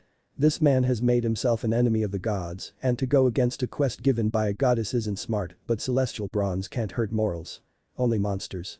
I wonder whether one of my light arrows could do anything to him, he said as he conjured an arrow of light in his hand. Maybe, Percy said hesitantly. You remember what happened to Boba Fett at the museum, right? Naruto nodded. Yeah. That might not be a bad idea. If our powers activated out of anger toward Boba Fett and managed to affect her, maybe our powers can work on mortals. Speaking of quests, how is your quest going? So far, so good, Grover mentioned. Apparently, those buses Lady Nemesis spat on had a major accident. Nobody was killed, but the 3 teachers aboard had been badly hurt. I think they may have been monsters, but I can't be sure. Naruto nodded. Alright, guys, Naruto said. I'll catch you later. And Percy? Yeah, Percy responded. Don't do anything stupid. Percy glared at him before the iris message cut out. Naruto sighed to himself. At least they're safe, he whispered to himself as he looked around. Which is more than I can say for myself at the moment. Meanwhile. In another room, Gat, Shondi, Kinsey, and Colt were looking on as the event played out. For a moment, they were questioning the kid's sanity as well as their own, since they clearly saw the same thing he had. I gotta ask, did we just see the same thing? Gat asked his homies. Kinsey rolled her eyes at the question, though a part of her was curious. Gods. Demigods. Quests. Monsters. If they weren't all legitimately insane and everything they heard was the truth, then it would explain a lot about everything they had been through and attributed to bad luck. And that symbol on his armband. She knew she had seen something similar to it before. As her fingers danced across the keyboard of her computer, she pulled up a Wikipedia page that answered some questions, but only brought up more. If what I'm seeing now and what he said was true, then I think I have an idea as to part of his identity, she responded. Everyone looked to her for answers. I believe that he's talking about Greek mythology and the gods he's referring to are the Olympians. And that armband might mark him as a son of Apollo, which would explain his choice in weapons. Apollo was a master archer as was his older sister, Artemis. Okay, Colt said. Say I believe you, which I am really hesitant to do right now, that would make him a demigod. And if the Olympian gods and goddesses still exist, then there might be more where he came from. Right. Basically, she replied. That also begs the question. What did he mean by celestial bronze? His bow and arrows, Colt said. They're made of the same stuff I make our ammo with. I asked the old man at Friendly Fire about his bow, and the only important detail he said was that it wasn't any ordinary bronze and that only people like us could use it properly. Kinsey and Shondi looked at their boss in concern. I can barely remember anything before I was 12. No parents. Nothing except really strange dreams that barely make sense most of the time. And now you're 16 with 2 girlfriends who love you more than anything, a psychotic best friend. At this, Gat gave a crooked grin, a beautiful little sister, and a family of misfits and orphans who look up to and respect you, Shondi said as she walked over to wrap her arms around his waist. Kinsey, Gat, and Pierce were all smiling at their boss. Yeah. life sucked.